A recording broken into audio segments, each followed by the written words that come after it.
Welcome to the Fantasy Audiobook. One Piece. Opening Valley of Gods, Dark Fruit. Chapter 61. Darkside. Gigi's cousin. Zephyr couldn't help but think of the time when Sengoku told him that Gigi had a background. He didn't worry about it at first, but now it's different. He can't care less about it. Good guy, my cousin is a user with Logia Dark Fruit ability, and now here comes a cousin who is a fantasy beast. How could it be such a coincidence? The best devil fruit is specifically looking for someone named Darkside. It is a coincidence that a small probability event occurs once, but it is abnormal for it to happen twice in a row. Zephyr is almost certain that Gigi and Lucia's devil fruit was given by the forces behind them.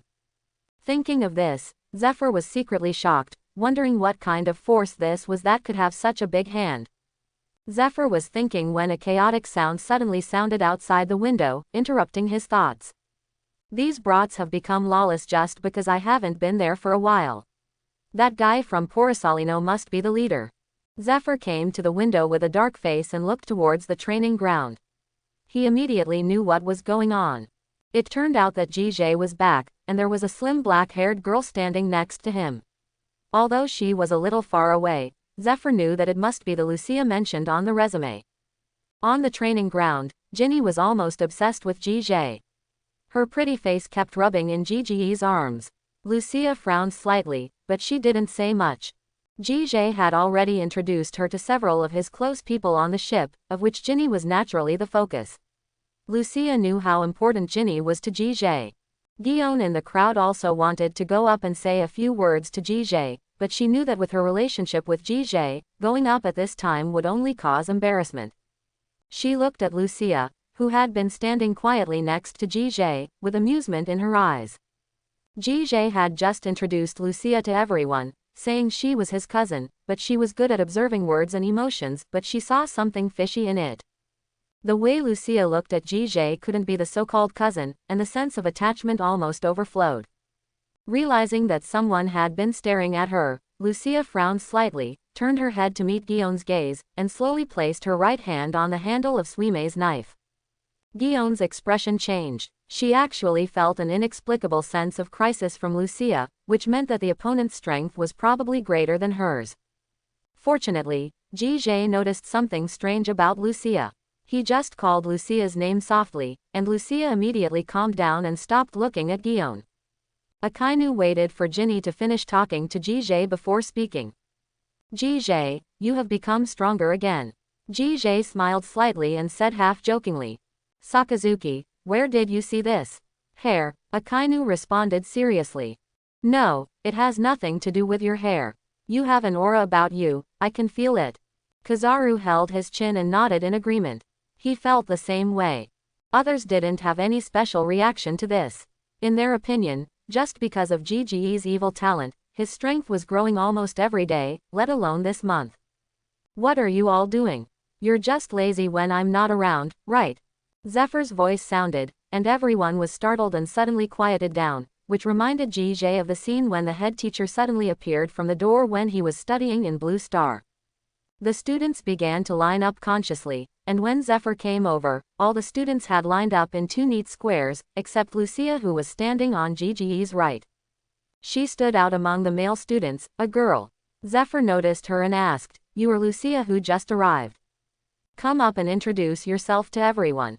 Lucia stood there motionless as if she didn't hear anything. Zephyr frowned and was about to speak, but Gigi said, "Teacher Zephyr, my cousin has rarely been out of the house and is very shy. Don't let her introduce herself to you. I have already introduced her to everyone." Lucia apologized to Teacher Zephyr. Lucia nodded obediently and whispered to Zephyr, "I'm sorry." The tone was very stiff, but Zephyr didn't say anything more, just nodded, thinking, this Lucia is a bit withdrawn. She won't be a female version of Sakazuki. Sakazuki suddenly felt a little itchy in her nose, raised her hand and rubbed her nose. Zephyr continued to say to Lucia, "Then you should go to the female students first." However, Lucia was still unmoved until Gigi spoke again. She left the male students and stood in the female students' team. Everyone who saw this scene was secretly shocked, thinking that this cousin was too obedient to her cousin. If Gigi was not too young, some people would suspect that Gigi was Lucia's father. In fact, GJ himself was also helpless. To some extent, Lucia's dependence on him was even more serious than Ginny. He suddenly worried about what to do at night. He decided that he must tell Lucia later, don't let her follow him back to the dormitory at night, that would be troublesome. At the female student's place, Jessica looked back at Lucia, who was standing at the end of the team with an indifferent face, and poked Ginny with her arm, whispering, Ginny, is Lucia really GG's cousin? I don't think so. Ginny had noticed it a long time ago. She really thought that Lucia was the cousin that GJ met after returning to the family, but now it seems that things are not as she thought. After all, GJ has not been in the family since he was 8 years old. How could a cousin have such deep feelings for GJ? That performance is completely obedient, a bit like GG's wife. A thought suddenly popped up in Ginny's little head, could Lucia be GG's fiancé? Once this thought came out, it could never be shaken off.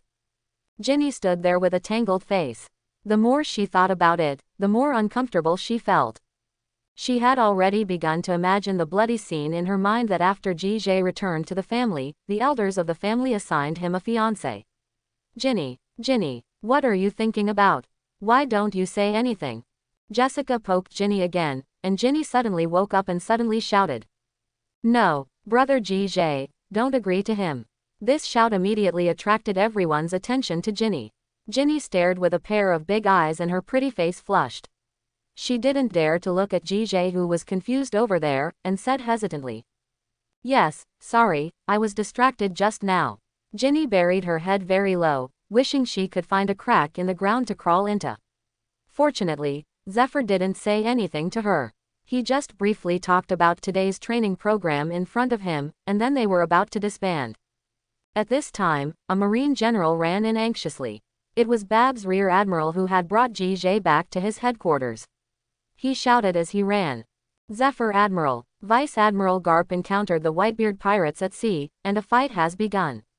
Marshal Kong wants you to go immediately to support Vice Admiral Garp. Nani? Zephyr was startled, stood in front of Officer Babs, and asked hurriedly.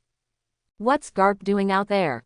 Where's Sengoku? Bubbles didn't even have time to take a breath and responded immediately. Vice Admiral Garp wants to go back to East Blue to visit relatives. There are not many people on the ship. Sengoku Admiral and Crane Vice Admiral are out on a mission. Marshal Kong called and couldn't find you, so he sent me here. Zephyr's face became more and more ugly. He understood the strength of the Whitebeard pirates. Since Rock's death, the Whitebeard pirates had developed very fast, with more and more members on board, and they had a vague tendency to dominate. Especially Captain Newgate, a former member of the Rock's pirate, whose strength is even more monster level. He was the top combat force on the Rock's ship back then. Garp is really in big trouble this time. There was no time for Zephyr to think about it anymore. He looked at Babs and asked, have the warships been assembled? Marshal Kong has made arrangements, and the assembled warships are waiting at the port. Zephyr nodded, still a little worried in his heart. Rock's death not only failed to deter the pirate forces, but instead made them even more unscrupulous in forming a new pirate group. The scattered powerful pirate groups are even more difficult to deal with than when Rock's was there. Now Marine is facing a serious shortage of manpower. It would be good if Kong could assemble a complete fleet for him, but there was probably very little combat power that could be seen on the ship. He could only guarantee that he would bring Garp back safely this time, but the casualties would probably be very serious. After all, the Whitebeard pirates are different from the Roger pirates. It has a lot of members. When the time comes to fight, it will be difficult for Zephyr to take care of ordinary soldiers. The students behind him were all anxious when they heard the news. Some of them were still fans of Garp. At this time, they wished they could join the fleet supporting Garp, but they also knew that with their own once the strength is gone, it's just a little better than cannon fodder. Because of Suru, Gion also had a good relationship with Garp. She had already wanted to ask her to go together, but there was someone faster than him. Teacher Zephyr, let me go with you. Zephyr looked back and found that GJ, Akainu and Shang had walked out of the team, and it was GJ who had just spoken. Kizaru dawdled in the team for a while, and finally followed him, silently following GJ. As soon as GJ expressed her stance, Lucia needless to say. As a new student, She was the first to step out of the girls' team, one step ahead of Ginny and Guion. The strength of these 7 people just represents the strongest strength of this session. A happy smile appeared on Zephyr's face, but he shook his head and said, "No, you are all Marines' hope for the future. Our opponents this time are not ordinary pirates. I can't take you there." Call. Akainu's shoulders were extremely red, and smoke was billowing from his body. He raised his fists and said firmly, "Teacher Zephyr, I only know that first I'm a Marine. For the sake of justice, please let me go with you." Jie is not as excited as Akainu. He is not very interested in Garp. He just wants to test his training results through this top-level battle. After all, there are not many opportunities like this.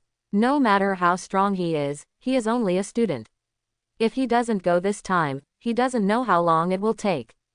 He said, "Teacher Zephyr, this kind of large-scale battle is very suitable for the 3 Logias to perform, not to mention that there is Kuma here. I think I don't need to say more about his ability." Gigi's words really touched Zephyr. The role played by Logia's Devil Fruit on the battlefield is definitely strategic, which is why the top leaders of Marine attach so much importance to Logia users. Ginny and Guion are also the best among the students. At least they have mastered the armament hockey. With Lucia of the mythical beast, the 3 of them are definitely a considerable force. And as Jie said, at the very least, there is the meatball fruit ability as a backup. The more Zephyr thought about it, the more feasible it seemed. It seemed that bringing Jie and the others was indeed an extremely correct choice. Thinking of this, Zephyr didn't hesitate, waved his hand, and said, "You 7 follow me to the port now." Jie smiled and said, "Teacher Zephyr, you are still too anxious. Have you forgotten that we still have Bear?" Zephyr was stunned for a moment, and then suddenly realized, and said, yes, Bear, use your ability to send us to the port." Bear didn't waste words, and immediately used his ability. 6 consecutive, pop, sounds, and the figures of Jie and others disappeared from the spot. After sending the 6 people away, Bear attacked himself. Because Garp's location was unfamiliar to Bear, he couldn't send Jie and others directly. In the sea area where East Blue and Calm Belt meet, the roar was endless. Several pirate ships were surrounding a marine warship, and rounds of shells were pouring down. The general-level marine on the warship was desperately resisting the flying shells to prevent the warship from being sunk. A large number of pirates have already rushed onto the warship and fought with marine. Garp rushed onto the Whitebeard pirates' flagship, the Moby Dick, alone. This was obviously not a smart decision. Whitebeard looked at the aggressive Garp in front of him and grinned, revealing a big white fang. "Gulala, Garp, you are still as impulsive as before. You actually took the initiative to provoke my Whitebeard pirates. Do you think I am Roger?" Garp's suit was already torn. He wiped his nose with his thumb and said indifferently, "Is there a difference? Whitebeard, before catching Roger, I will arrest you in jail first. You really can't see the situation clearly. You still want to catch me. Today I will let you Marines see the strength of my Whitebeard pirates." Next to Whitebeard stood a man dressed as a samurai. He raised his double swords and shouted, "Beiji, don't talk nonsense with him, let me deal with him." Whitebeard hugged him behind him and said lightly, "Forget it, Oden, you are not his opponent yet." Quote, after saying that, he looked up at the moon gradually rising in the sky and said with a smile, "It's getting dark, hurry up and get rid of you, I still have to have a party with my sons, Gulalala. Go to the prison and have a party with your sons." Garp's jet black fists had a metallic sheen, and he rushed towards Whitebeard like a cannonball. "Recklessness is your weakness, Garp." Whitebeard's eyes narrowed, the muscles on his arms bulged, and shock waves appeared on his fists. Boom! The 2 fist fighted in the air, and a terrifying shock wave erupted from the center. Oden, who had just shouted to deal with Garp, was now suffering from the residual power with a constipated look on his face. Even though he was able to fight Whitebeard a few times when he first met him, it was because of Whitebeard's character that he didn't use all his strength in the attack. If he had met Roger at the beginning, he would definitely have been taught how to be a human being by Roger's magic evasion. Of course, although the evasion of the gods arrived late, he would experience it in a few years. In short, Oden's strength is at the level of a first-time emperor and deputy, which is much worse than Rayleigh at the same time.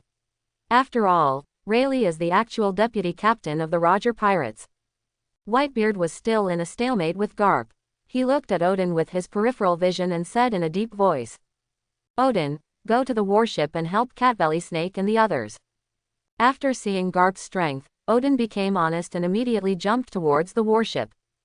Garp suddenly felt that he was about to suffer. The only people on his warship that could fight were Bogart and a few Marine rear admirals. It was already very difficult for them to face the few cadres of the Whitebeard pirates. If Oden were added to the mix, the whole army would be annihilated very soon. Garp wanted to return to defense, but he was facing Whitebeard and couldn't get away at all. At this moment, he really regretted it, and the strength of his fist could not help but weaken. This is the most taboo thing in a battle between strong men. Whitebeard, who already had a slight upper hand, blasted out a shock wave, almost knocking Garp into the sea. On the warship, with the addition of Oden, the situation on the ship almost showed a one-sided massacre. The Marine side soon suffered a large number of casualties, including a Marine rear admiral who died under Oden's knife. At this time, Oden is like a wolf among the sheep, and he has become unparalleled among the Marines. As Garp's adjutant, Bogart is naturally not weak in strength, but he is still a step away from the level of Emperor's adjutant. Just facing off against Nekobelly and Inuarashi was already very difficult for him, and he simply couldn't get away to deal with Oden. Seeing Marines fall one by one, Bogart, who had always been quiet, let out an angry roar, pushed the two cats and snakes back with a sword, and then rushed towards Oden. "Pirate, stop it!" Oden grinned. He crossed his swords in front of his chest, and the weapon color was wrapped around the blades. "Gun ghost." Aha! Oden's figure passed through Bogart's body like a ghost, and still maintained the same posture after landing. After a while, Bogart's body trembled slightly, and he collapsed on the ground clutching his abdomen. His physical strength was severely exhausted, and he was almost at his limit when he forced himself out of the battle. Otherwise, even if his strength was not as good as Oden's, he would not have been defeated so quickly. The Marines on the warship saw that the strongest combatants had fallen, and their eyes showed despair, but no one thought of surrendering. After all, that boy Kebi was not born yet. These people are all veterans who have been fighting with Garp for a long time, and they still have the basic consciousness. But this is a real battlefield after all, not a so-called playing house, where you can fight for a long time without killing anyone. Bogart pushed himself up and wanted to fight again, but Oden had lost interest. He slowly raised the knife, preparing to give Bogart the final blow.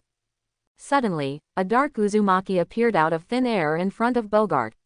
In everyone's surprised eyes, the darkness slowly condensed into a human form, which was Jijie. Bogart looked at Jijie, who had his back turned to him, and asked hesitantly, "Who are you?" Jijie turned around and whispered, "Thank you for your hard work, Chief Bogart. Leave the rest to us." Bogart was stunned for a moment when he saw Jijie's face, and then a look of surprise appeared on his face, and he said, "I remember, you are Zephyr Admiral's student Jijie."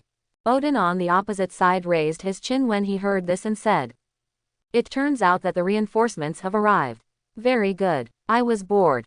Jijie ignored Oden. He glanced at the pirates who were still shouting around him, and then suddenly opened his arms, and Dark Uzumaki appeared in both palms at the same time. Dark Universal Pull. Buzz. A strong gravitational force emanated from the two palms of Jijie, and many pirates were pulled by the gravitational force and flew towards Jijie before they realized what was going on. The moment they were about to get close to Jijie, a darkness emerged from the ground under Jijie's feet, and countless knife-shaped spikes emerged from it, stabbing all the pirates attracted. By the time Oden came to his senses, Jijie's figure had been surrounded by countless pirate corpses in the center, and a large amount of blood sprayed down, instantly staining the deck red. Jijie raised his eyebrows. He sensed that there was still life in the pile of corpses around him. He dispersed the gravity, and the corpses scattered one after another. Several young people about his age stood up quickly after falling to the ground. The two most eye-catching people among these people, one has a pineapple head and is emitting blue flames, and the other is completely a human-shaped diamond, with a dazzling luster all over his body. Jijie immediately recognized that these two people were the future captains of the Whitebeard pirates, Marco and Josie. Their fruit abilities are indeed very useful in saving lives. The remaining young people only avoided fatal injuries and had more or less bloody holes in their bodies. At this moment, they were all staring at Jige with hatred, but Jige smiled and said, "Yes, they are all great boys from Whitebeard." As he spoke, Jige raised his right hand slightly, and the surrounding knife-shaped spikes turned into fluid, and all gathered into Jige's right hand. After solidification, he became the demon sword Muramasa. Feeling the cold aura emanating from the demon sword Muramasa, Marco and others' expressions changed, and they subconsciously wanted to stay away from Jige. At this moment, Oden, holding two swords, rushed over like a mad cow. "Asshole, marine brat, what have you done?" Jige, who wanted to kill one or two big boys first, had to give up the idea temporarily. The armed color instantly wrapped around Muramasa, and slashed a jet-black sword energy at the charging Oden. As a member of the Fagelandu family, Jige is already top-notch in swordsmanship talent. Coupled with a month of special training from Jeline, the sword energy he produced actually forced Oden to a stop. Oden raised his knife to resist the sword attack, and was horrified. In his opinion, Jige was about the same age as Marco and the others. He had just used his strange fruit ability to make them suffer, but the sword energy completely woke him up from his rage. Oden finally looked at the opponent in front of him and asked with a solemn expression, "Marine, what's your name?" Jige responded calmly, "Second-year Marine School student, Darkside Jige." Hearing this, the surrounding pirates looked horrified. The person with such strength was actually just a student in Marine. Are you kidding me? If all the new Marine recruits are like him, how can they survive on the sea in the future? However, before they could recover from the shock, several warships appeared on the sea not far away, followed by several transparent bear paws speeding over at a speed invisible to the naked eye, and an instant appeared on the deck behind Jige. 6 large bear paw-shaped pits appeared, indicating that the bears had arrived. As for Zephyr, he's been transported aboard the Moby Dick by a bear. Akainu glanced around, and when he saw the marine soldier lying on the ground, hot lava instantly emerged from his body, and the temperature on the entire deck suddenly rose. Seeing this scene, Oden's pupils shrank and he said in shock, "Magma. No, he's Logia. Get out of here." However, it was too late. Akainu didn't say much. His arms had already transformed into elements and blasted directly at the surrounding pirates.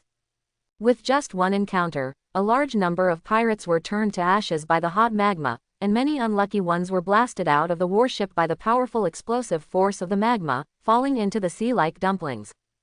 Seeing this scene, the morale of the remaining Marines on the deck immediately increased, and they shouted to kill the pirates who were rushing to the opposite side. The Whitebeard pirates are not ordinary pirates, and they quickly adjusted their position.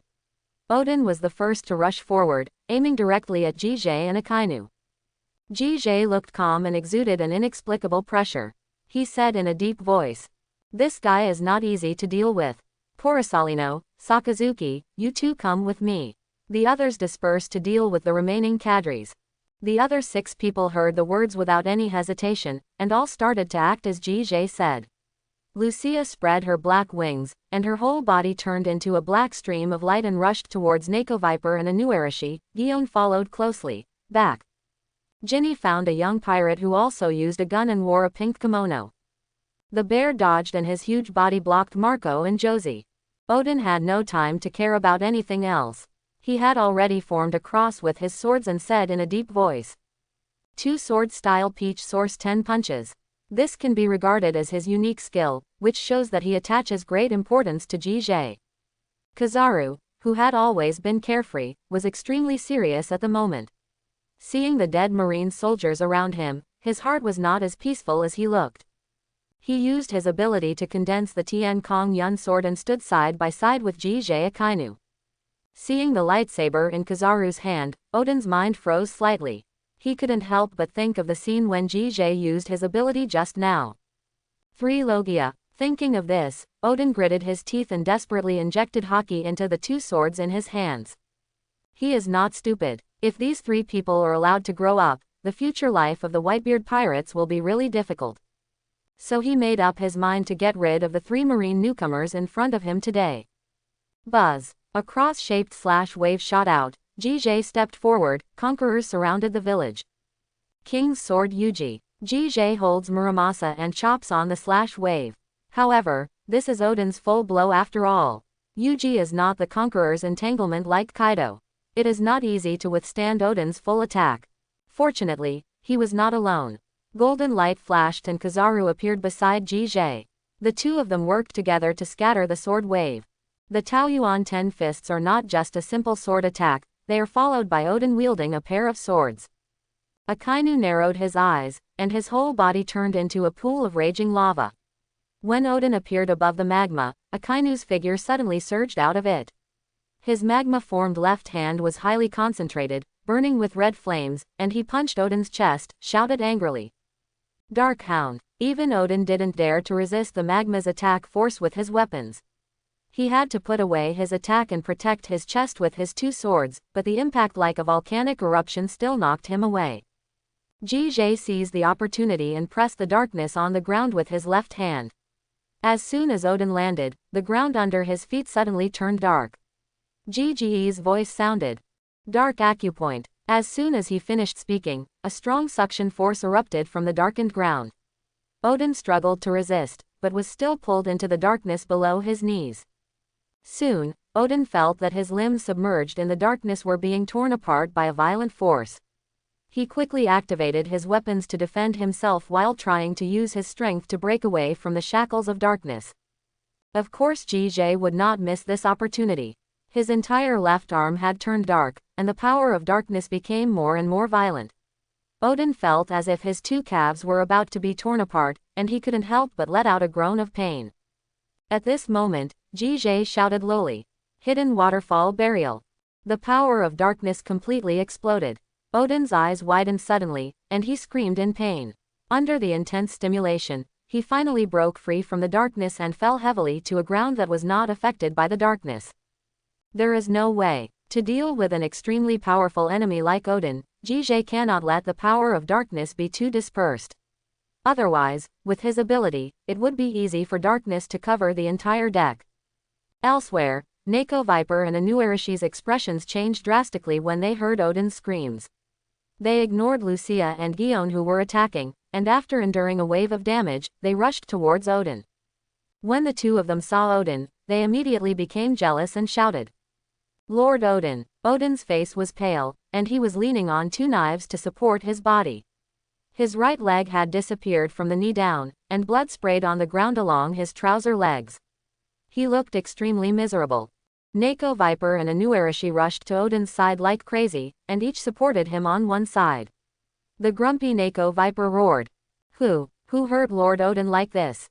Oden endured the severe pain and said feebly, "I'm too impulsive. This element, is it darkness?" He broke away from the two cats and vipers. Standing with only one leg left, he tried to stabilize his body and said through gritted teeth, "We must not let these three people go, kill them." Needless to say, Neko Viper and Inuarashi, who were extremely loyal to him, were already furious.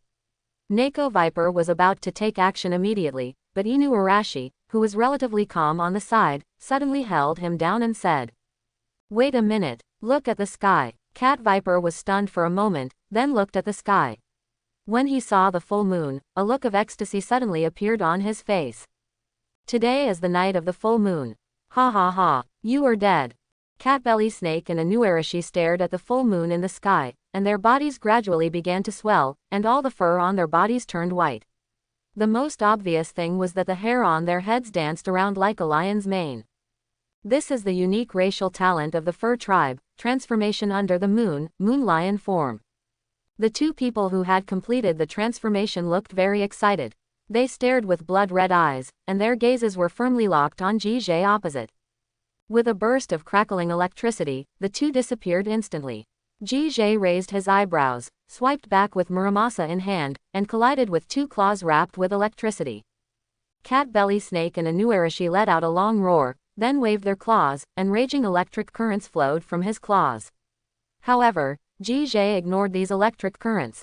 Facing the two people who entered the Moon Lion state, he fought 1 against 2, showing no sign of decline. Akainu and Kizaru originally wanted to step forward to help, but seeing this situation, they directly turned to attack the already crippled Oden. The laser lava greeted them all at once, and Oden, who had lost a calf, had not fully adapted yet, so he could only choose to stand on the spot and fight hard. But after all, he specializes in physical arts. Without Jijie, the most difficult entity to deal with, it would be much easier for him to fight. Oden bounced back and forth on one leg in an extremely weird posture. Kizaru and Akainu really couldn't do anything against him, and they even had to be wary of his double swords wrapped in armament colors. Looking at Jijie again, the area he is in has turned into darkness. Although Neko Viper and Inuarashi in Moon Lion form have extremely high speeds, they are tightly restricted by the gravity of darkness. If they are not careful, you may even be dragged into the darkness. It's just that Jijie is not satisfied with the current situation. A look of impatience has appeared on his face. It should be said that his mood has started to feel a little wrong since the full moon rose. Neither Neko Viper nor Inuarashi noticed that Jijie's eyes were emitting a faint red light. Their offensive became more and more violent, and they let out a harsh roar together, and then used their own special move. Cat laughter clash. Inazanwaya. The knife and sharp claws penetrated Jijie's body at the same time. Under the strong inertia, the two almost rushed out of the warship. After standing still, the cat and the snake roared angrily. It's like this again, we obviously used hockey, why can't we hit him? Inuarashi's nostrils spurted 2 streams of hot air, and he also felt very depressed. He originally thought that he could defeat the most difficult one among the 3 Logia by transforming, but the result was far beyond his expectation. Jijie's tyrannical swordsmanship and hockey's already made it difficult for them. Coupled with this evil elementalization, if they continue to fight like this, when the transformation time is over, their situation will be in an extremely dangerous situation. But they still have to fight hard, because once a combat force like Jijie is released, their Lord Oden will probably not be able to get out of the warship. Another jet of black sword energy struck. Cat Belly Snake quickly raised his claws to resist, while Inulan rushed towards Jijie and slashed with his sword. Sulfuric acid. Inuarashi finally struck Jijie's body, but there was no trace of joy on his face. He looked at the blade held in Jijie's hand and shouted in disbelief. How is this possible? Call. Jijie lowered his head and slowly exhaled a breath of white air. In Inuarashi's shocked eyes, the nails on his hands turned completely black and shaped like beast-like claws. When Jijie raised his head, what Inuarashi saw was a pair of blood-red eyes. Staring at these eyes, Inuarashi suddenly felt that his power was declining, and it was clear that there was still some time before the transformation was over. He swallowed a mouthful of saliva, his voice trembled unconsciously. What did you do? Jijie said nothing. He raised his head slightly and looked at the full moon in the sky. His eyes were filled with red light. A violent current spread along his hand to Inuarashi's body, and his hair was scorched black in an instant, plopped down in front of Jijie. Cat Viper was stunned when he saw this scene. The fur tribe has a very high resistance to electricity. He couldn't understand how Inuarashi could be injured like this by electricity. Jijie didn't even look at Inuarashi on the ground. He was bathed in the moonlight, his black hair was windless, and his body was emitting a dazzling electric light. Everyone on the deck couldn't help but look towards Jijie. Lucia slashed open the beast blocking the way with a knife, looked at Jijie blankly, and murmured. Little Lord. Crack. The electric current in Jijie's body became more and more violent. In the eyes of everyone, his black hair that had grown to his waist instantly turned into silver like moonlight. His figure grew taller again, and his skin exuded a faint silver glow. A terrifying stream of Conqueror's hockey mixed with silver lightning spurted out from Jijie's body, directly blowing Inuarashi who was kneeling in front of him. Cat Viper hurriedly reached out to pick it up, but was staggered by Inuarashi's body. Only then did he realize that his transformation had been lifted at some point, and the fur tribe after the transformation would fall into a kind of weakness, in the state. But he couldn't care less about it now, because there was another thing that shocked him even more, that is, Jijie transformed under the full moon like the fur tribe. Isn't that posture their moon lion form? The only difference is that Jijie's body is surrounded by a silver ribbon formed by moonlight, similar to the flame cloud after the zone fruit awakens. Cat Viper's pupils shrank, he seemed to have thought of something, and shouted in disbelief. This gesture is Moon God. Hearing Neko Viper's voice, Inuarashi opened his eyes with difficulty. When he saw the transformed Jijie, he froze and murmured. That is the legendary moon god form that only the royal family has. How could such a thing happen? He is obviously a human being. GJ slowly raised his lowered eyes, stretched out a finger, and pointed the fingertip at Cat, Viper and Inuarashi. After all, Cat Viper is a member of the cat race, and his ability to detect danger is much better than Inuarashi. Seeing GGE's movements, the hair all over his body exploded, and he hugged Inuarashi and turned around to hide. However, the moment he turned around, a silver bolt shot out from GGE's fingertips and penetrated Viper's body from behind. A look of confusion appeared on Cat Viper's face. He looked down at the big black hole in his chest, then his eyes turned white and he fell to the ground with a plop. When Inuarashi came to his senses, he pushed Neko Viper's body like crazy and called Neko Viper's name. However, Cat Viper could no longer respond, and his life had been completely cut off. Cat Viper. Inuarashi's desperate cry echoed on the deck of the warship. In front of him lay the body of Cat Viper. Marco quickly flew over when he saw this, activated the blue flames on his body, and used pineapple gravel to treat Cat Viper. But what he did was ultimately in vain. Cat Viper was already too dead to die. A look of anger appeared on Marco's face, and he said in a hateful voice, "That guy named GJ, how dare he?" Before he finished speaking, a gust of breeze blew over his pineapple head. His body stiffened and he slowly raised his head. GJ was looking down at him with a pair of ruby-like eyes, as if looking at an ant. Immediately afterwards, his right hand turned into darkness and grabbed Marco's shoulder. With a click, Marco rolled to the ground clutching his shoulder and screamed in pain. His shoulder blades had been crushed by GJ, and there was still black gas coming out of them. Marco wanted to activate the Phoenix's ability again to heal the injury on his shoulder, but no matter how hard he tried, not even a single flame appeared on his shoulder. However, his screams awakened the overly sad Inuarashi. He dragged his weak body, picked up the knife and stabbed GJ fiercely. "Asshole, I'll fight you," snapped. GJ slapped it casually, and Inuarashi's knife flew out in a swirl, and was finally inserted into the deck. Inuarashi was completely desperate at this moment. GGE's finger was already aimed at his forehead, just like before. "Stop, Dao Ryu. Samurai Great Soul." Oden finally arrived, and you could see that his clothes were in tatters, with obvious burn marks on his exposed skin, and 2 wounds on his abdomen that shone with golden light. Behind him, Kizaru supported Akainu. Both of them were breathing heavily. Oden's fight for his life really made them suffer a lot, especially Akainu, who was the most aggressive in the fight. This guy just wanted to kill him. Lava poured into Oden's mouth. This is why Akainu looks weaker than Kizaru. He has a horrific stab wound on his abdomen. If Kizaru hadn't pulled him away just now, the stab wound would have almost killed Akainu. Fortunately, Oden's main target is GJ, otherwise Akainu would really be in danger today. Facing Oden, who was falling into madness, GGE's face remained calm. He raised the demon sword Muramasa a little forward, and accurately pointed at the intersection of Oden's swords. The transformation has increased GGE's power to an extremely terrifying level, but Oden is already in a scarred state. Under the circumstances, he is no longer a match for GJ. Silver lightning surged from GGE's sword-holding hand, covering Oden's whole body, and soon a burning smell filled his body. Oden gritted his teeth and shook Muramasa away with his 2 swords. To GGE's surprise, he did not attack again. Instead, he passed GJ directly. One arm at a time, he picked up Inuarashi and Marco and held them between his waists, and jumped. He ran out in the direction of the Moby Dick. He actually escaped. GJ frowned, and disappeared in a flash. Aboard the Moby Dick, Whitebeard waved his fists and punched the air on both sides. The sound of shattering mirrors was heard. Zephyr and Garp, who were attacking from both sides, were immediately knocked back by the violent shock wave.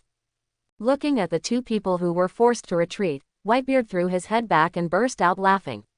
However, before he could laugh for a while, a sound from the air made his laughter stop abruptly. Beiji. Whitebeard was stunned for a moment. When he saw Oden's appearance clearly in the sky, a violent aura suddenly erupted from his body, and he shouted angrily, "Oden, who hurt you like this?" Before Oden could speak, there was a sudden crackling sound behind him. GJ had already chased behind him, and the demon sword Muramasa, which was mixed with electric light and armed color, suddenly struck down. Oden, who still had Inuarashi and Marco with him, couldn't fight back at all, so he had to desperately use his weapons to defend. But now he was at the end of his strength.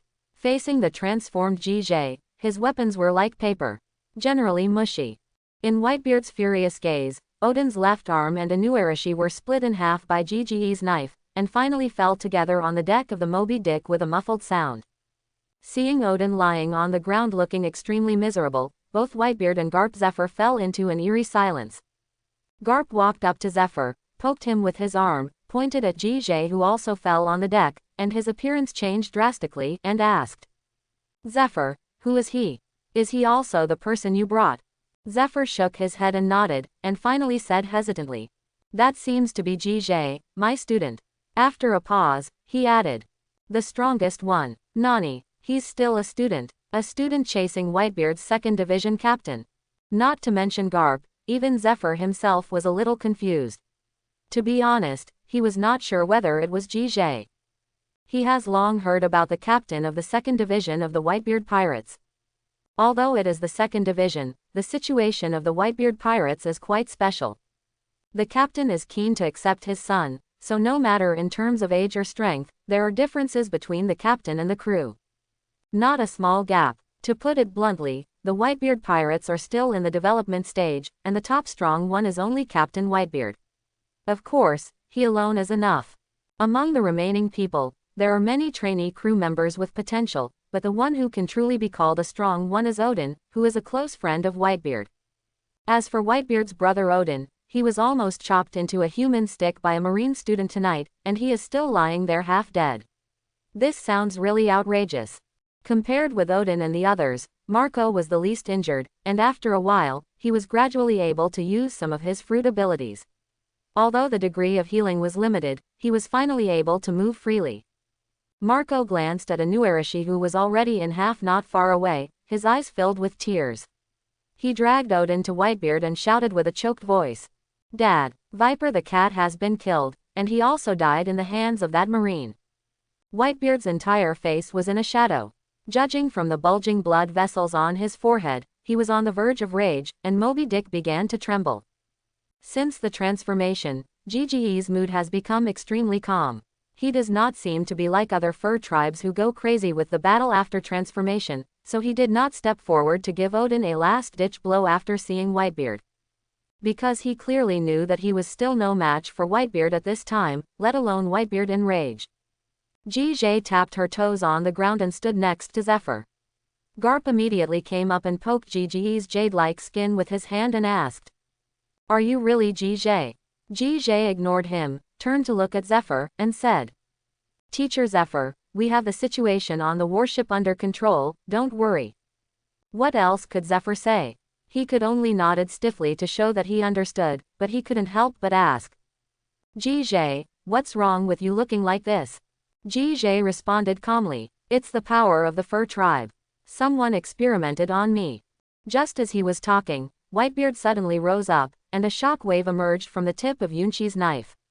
His huge body burst out at an amazing speed, and appeared in front of GJ in an instant. "Kid, take your life." Kong Yunqi had already penetrated GGE's body from top to bottom, the shock wave spread, dense green cracks appeared in the air around GGE's body, and the entire Moby Dick began to tremble violently. However, GGE's figure only twisted like a projection, and then returned to normal. It seemed that nothing happened. Whitebeard frowned. He could feel that the knife he just struck didn't hit anything at all. He thought to himself, "Is it some special devil fruit?" The moment he struck the air, Garp and Zephyr shot at the same time, and their two black iron fists hit Whitebeard's waist. Whitebeard snorted, and a transparent shock wave appeared on his hand again. He was about to take action, but suddenly he saw the shock wave on his hand flicker, and finally disappeared. He suddenly looked down and saw GJ placing a darkened hand on his abdomen. Before he could figure out the situation, Garp and Zephyr's attacks had already fallen on him. Two fist-shaped marks, one large and one small, were left on Whitebeard's waist on both sides. He roared angrily, and Conquerors completely exploded. With rich combat experience, He first broke away from GJ, then grabbed Zephyr and Garp by their collars and headed towards them. Hit it hard in the middle. The two middle-aged men just slapped each other in front of GJ. This move was not very harmful to them, but it was extremely insulting. Fortunately, GJ still had an emotionless face at this time, as if he didn't see it. Zephyr's strength was still weaker than that of Garp. When he was still a little dazed, Garp had already rushed towards Whitebeard again, fighting hand-to-hand with Whitebeard despite the shock wave.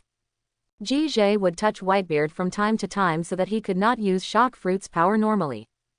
Gradually, Whitebeard also figured out GGE's ability, that is, GJ has a physical body when it touches him, and this is when GJ is most vulnerable, of course for Whitebeard. Finally he seized an opportunity and punched GJ. You must know that the current Whitebeard is not an ordinary king-level strength. In his prime, he has vaguely touched the king-level, and his punch is not so easy to bear. GJ groaned and immediately entered the Kamui state, retreating to the edge of the deck to rest, while Garp and Zephyr continued to fight. A ball of electric light emitted from his abdomen, and under the influence of the electricity, the pain in his abdomen gradually subsided. An anxious voice came from the air. Young cousin. Lucia fell from the sky. She folded the wings behind her, rushed to GJ in a hurry, and asked hurriedly, Cousin, are you injured? GJ shook his head and said softly, I'm fine, Lucia, let's go back first. Sure enough, fighting at this level is still a bit reluctant for me now. In fact, GJ can still fight if he wants to. After the transformation, he is a real emperor and deputy level combatant.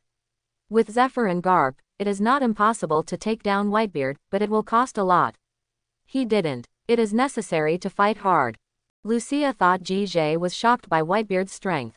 She held GGE's hand and said softly, No, cousin, you have already done a good job. How old are you? As long as I give you a little more time, I believe you can surpass that Whitebeard. GJ smiled slightly, reached out and caressed Lucia's pretty face, and said, Of course, I am your young master. Lucia nodded vigorously, with a bright smile on her face. The two stood up from the ground, glanced at the three Whitebeards fighting together over there, then turned around and jumped into the sky, returning to the original warship. Seeing GJ coming back, all the members of the Whitebeard pirates suddenly looked shocked. Josie was slapped by a bear and rolled several times on the ground because of his lack of concentration before he stopped. This also allowed him to distance himself from the bear. After standing up, he made a prompt decision and shouted, Everyone retreat. Go and support Dad. It was said to be support, but everyone knew that Josie was just looking for a nicer excuse to escape. The other members also knew that the situation was over. After Josie shouted, they all abandoned their opponents. Those with stronger physical skills would jump, while those with weaker physical skills could only jump into the sea and swim. During this process, many pirates were killed on the spot by GJ and others, with no intention of capturing a few alive. After the pirates on the warship were completely cleared, Akainu and others came to GJ one after another, looking at him with more or less respect in their eyes. The most outstanding performance in this battle was GJ. Without him, one Oden alone would be enough for them to drink a pot, not to mention the cat viper and a Nuerishi who transformed under the full moon, as well as those few a very capable trainee crew member. Anyway, Akainu was really convinced by GJ this time, especially when he saw GJ chasing Oden towards the Moby Dick where Whitebeard was. He was so excited that he wished he could follow him. However, he was severely injured in the abdomen, and with Kizaru pulling him, he finally had no choice but to stay on the warship. Gion looked at GJ with brilliant eyes. At this time, GJ was still in the state of transformation. The mysterious and noble posture had a visual impact. Thinking about GGE's performance in the battle just now, his heartbeat became more and more violent. The bear carried a knocked-out pirate to GJ, put his hand on his abdomen, and then a red transparent bear paw emerged from his back. He casually threw the pirate into the red bear's paw, and with a shrill scream, GJ stretched his body with a relaxed expression and said with a smile, Thank you, bear. The bear scratched his head and said, Brother, this is what I should do. Ginny was still gently rubbing GGE's belly, while Lucia was rubbing GGE's back from behind. She was treated like an emperor. GJ closed his eyes and took a breath. The silver hair that reached his waist gradually gathered, and the silver ribbon surrounding his body disappeared, and he returned to his original appearance. After releasing the transformation, Ji clenched his fists and found that he did not enter a weak state after the transformation like those fur tribes. He wondered if it was related to the fatigue and pain caused by the bear popping up just now, but after thinking about it, he felt that it was not because of this. Transformation should be a rapid consumption of physical strength, and the bear's meatball fruit can only clear the negative state of the body. It is a subtraction. He cannot do additions such as replenishing physical strength. Ji couldn't help but think of the words, moon god form, and royal family, mentioned by Neko Viper and Anu Arashi before. Is the fur gene used by Gulanduo special, or has this gene been upgraded in my body? Ji is more inclined to the first possibility, because Gulando's pursuit of perfection has reached a pathological level, and given his status, it must not be difficult to obtain some genes of the ancient fur tribe. Just as he was thinking about it, two figures flew through the air and landed on the deck. They were Garp and Zephyr. Garp's expression looked very dissatisfied, and he shouted at Zephyr. Zephyr, why are you in such a hurry to come back? What a great opportunity this is. Can't you and I win a Whitebeard together? Zephyr shook his head and said, have you forgotten that this is on the ocean? I know, but neither you nor I are ability users. Even if the ship breaks down, it should be Whitebeard who has a headache, right? That's what I said, but didn't you notice? Whitebeard was obviously at a loss when fighting just now. If he is pushed into a hurry and he desperately releases the power of shock fruit, it will trigger a terrifying tsunami. Are you sure you can capture Whitebeard in that kind of natural disaster? And what will the soldiers do? Zephyr became more and more excited as he spoke, and by the end he was shouting. Garp listened blankly as Zephyr finished speaking, raised his hand to touch the saliva that had sprayed on his face, and softened his tone, saying, well, what you said makes sense. Shock fruit's power is indeed very difficult on the sea. Zephyr snorted coldly and continued. As you know, we must be fully prepared to deal with pirates like Whitebeard. It is best to lure him to land. With our current situation, it is already very good to be able to push him to this point. Of course, this time is really thanks to Ji and the others. Having said this, Zephyr turned to look at Ji, his eyes full of pride, and said, especially Ji, you can injure Kazuki Oden, an important combat force of the Whitebeard pirates, to that extent. You are indeed the best student in this class. Although Ji is already the strongest student by everyone's default, but after Zephyr said it today, this title has been officially certified. Akainu nodded in agreement and looked at Ji with fiery eyes. He had already regarded Ji as his target to pursue in the future. Kizaru came close to Ji and said in a low voice, somewhat obscenely. Ji, don't forget me when you become marshal. If nothing else, just give me better treatment. Ji looked at Kizaru dumbfounded and said, Porosalino, you really have confidence in me. Have you even thought about this? Hey, it's only a matter of time, don't worry, I will support you strongly when the time comes. Whoever dares to object, I will cut off his legs. Kizaru gestured seriously, but all his words were heard by Zephyr. Zephyr came over with a black face, kicked Kizaru on the butt, and said angrily. You've been thinking about all these messy things all day long, can you just focus on your cultivation? Kizaru rubbed his butt with an annoyed look on his face and ran behind Akainu. Ji glanced at the direction of the Whitebeard pirates and said, Teacher Zephyr, they have begun to retreat. Zephyr nodded. Both sides had suffered heavy losses in this battle. More than half of the warships brought by Garp had been killed or injured. However, the losses on Whitebeard's side were more serious. In addition to the ordinary pirates, two important combat forces, Nekobelly Snake and Anu Arashi, had died, and the main combat force Oden was even disabled.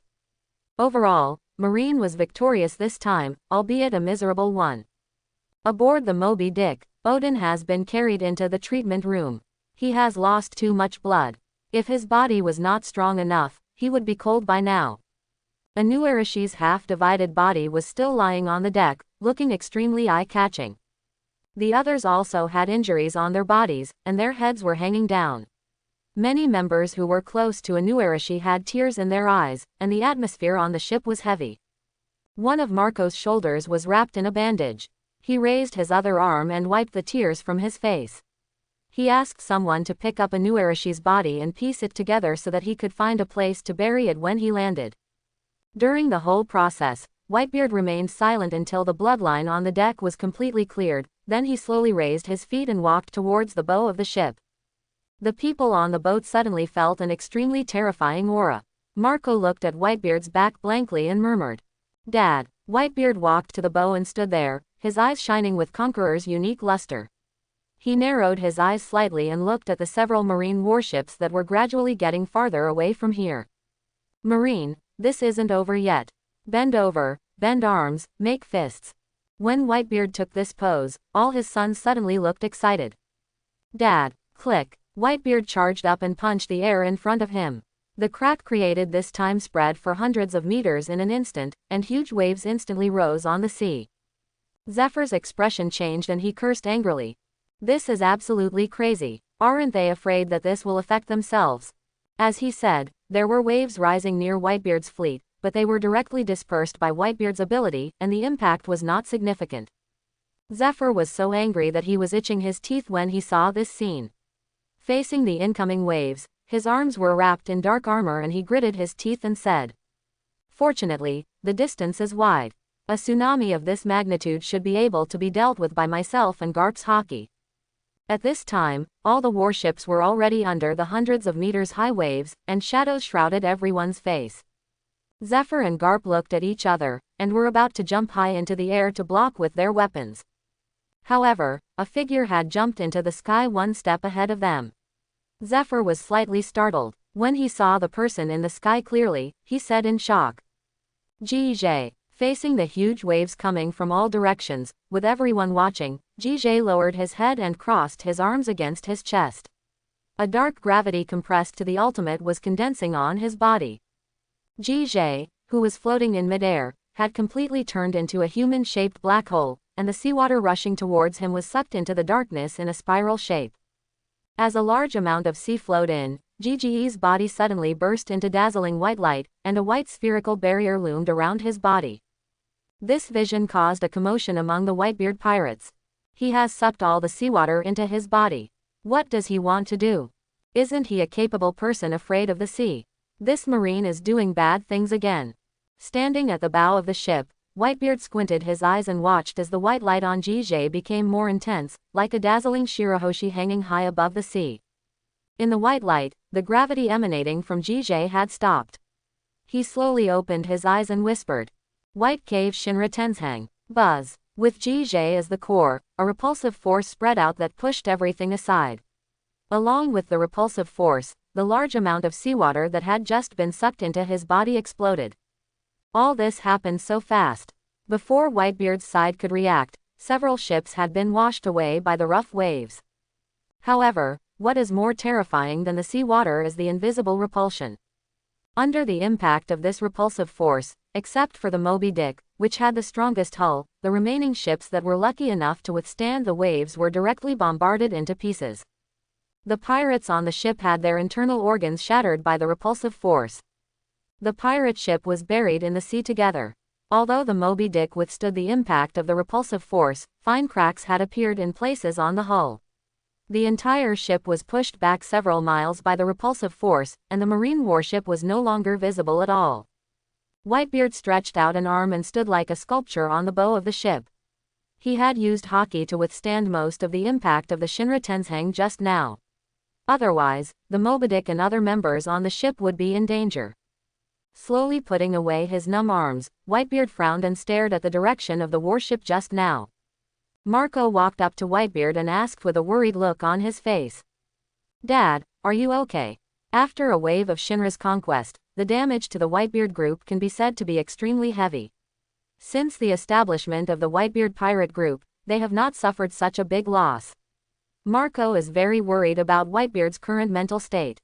Whitebeard shook his head and whispered, "Marco, is there any news about the people on the other ships?" "No, in that case I'm afraid it would have been." Marco didn't say any more, he really couldn't open his mouth. A look of grief appeared on Whitebeard's face. He lowered his head and was silent for a long time before speaking. "That marine brat is called Jije, right?" When it came to GJ, Marco's eyes were full of resentment. He nodded vigorously and said, "Yes, Dad, I heard it on the warship. He claimed to be a student of Marine School. The fruit power should be the darkness in Logia." Student. Marine really recruited a monster this time. Is Logia dark? Marco wanted to say something more, but suddenly a nurse rushed out of the cabin and shouted, "It's not good. Captain Oden lost too much blood. The situation is very critical now. Marco, come here quickly, we need your ability." Upon hearing the news, both Whitebeard and Marco's expressions changed. Marco rushed into the cabin to rescue Oden regardless of the injury on his shoulder. The warship is here. The white light in midair has dissipated, revealing GGE's figure inside. GGE's face looked a little pale, and his forehead was covered with fine beads of sweat. It was obvious that Shinra Tianzhong had consumed a lot of him. Just now, he was able to stay in the air through the extreme condensation of dark gravity. After the explosion of power, he was now so weak that he could not even maintain the moonwalk, and he fell rapidly from the air. Lucia on the deck instantly spread her black wings, dashed into the air, and hugged Jige directly. Looking at the weak Jige in her arms, Lucia felt a pang of heartache. "Young master, you." Jige stretched out a finger and touched Lucia's red lips. He forced a smile and said, "You forgot to call me cousin outside again. Don't worry, I'm fine. It's just the first time I used this trick, so I used too much force." Jige took a few deep breaths and her complexion gradually improved. The white hole Shinra Tensai was a move that he had planned for a long time. With the memory of the blue star, he knew the existence of the special celestial body called the white hole, and as a user with the dark fruit ability, he could definitely transform into the white hole. A white hole is exactly the opposite of a black hole. A black hole attracts everything, while a white hole releases everything, which means it repels everything. The principle is also very simple. When Jige transformed into a humanoid black hole, he extremely condensed the dark gravity he could control, and finally transformed into a white hole that repels everything. Naturally, this attack move was named after Rinnegan's Shinra Tensai in Hokage. Of course, its essence is still the natural disaster of the white hole. Lucia and Jige slowly landed on the deck. GGE's recovery ability was very pervert. In a short time, he recovered from his weak state, at least he seemed to be fine. However, everyone on the ship was still in a state of confusion. The shock brought to them by the Shinra Tianzhong just now was too strong. They have a profound understanding of what natural disasters are. The two Logia users, Akainu and Kizaru, couldn't help but look at each other, and the thoughts in their minds were surprisingly consistent. Can I do this in the future? It took a long time for Zephyr to recover from the shock. He walked up to Jige, looked up and down carefully and asked, "Jige, how are you feeling now? I saw that you seemed to have lost strength just now." "Well, I didn't control the intensity well. If I do it again, I'm afraid I'll lie down directly." "Nani, can you do it again?" Jige raised his eyebrows, looked at Zephyr suspiciously and said, "What's wrong, Mr. Zephyr? You don't want me to Whitebeard again, do you?" "Well, that's not true. You should take a good rest first. Your performance this time is really outrageous.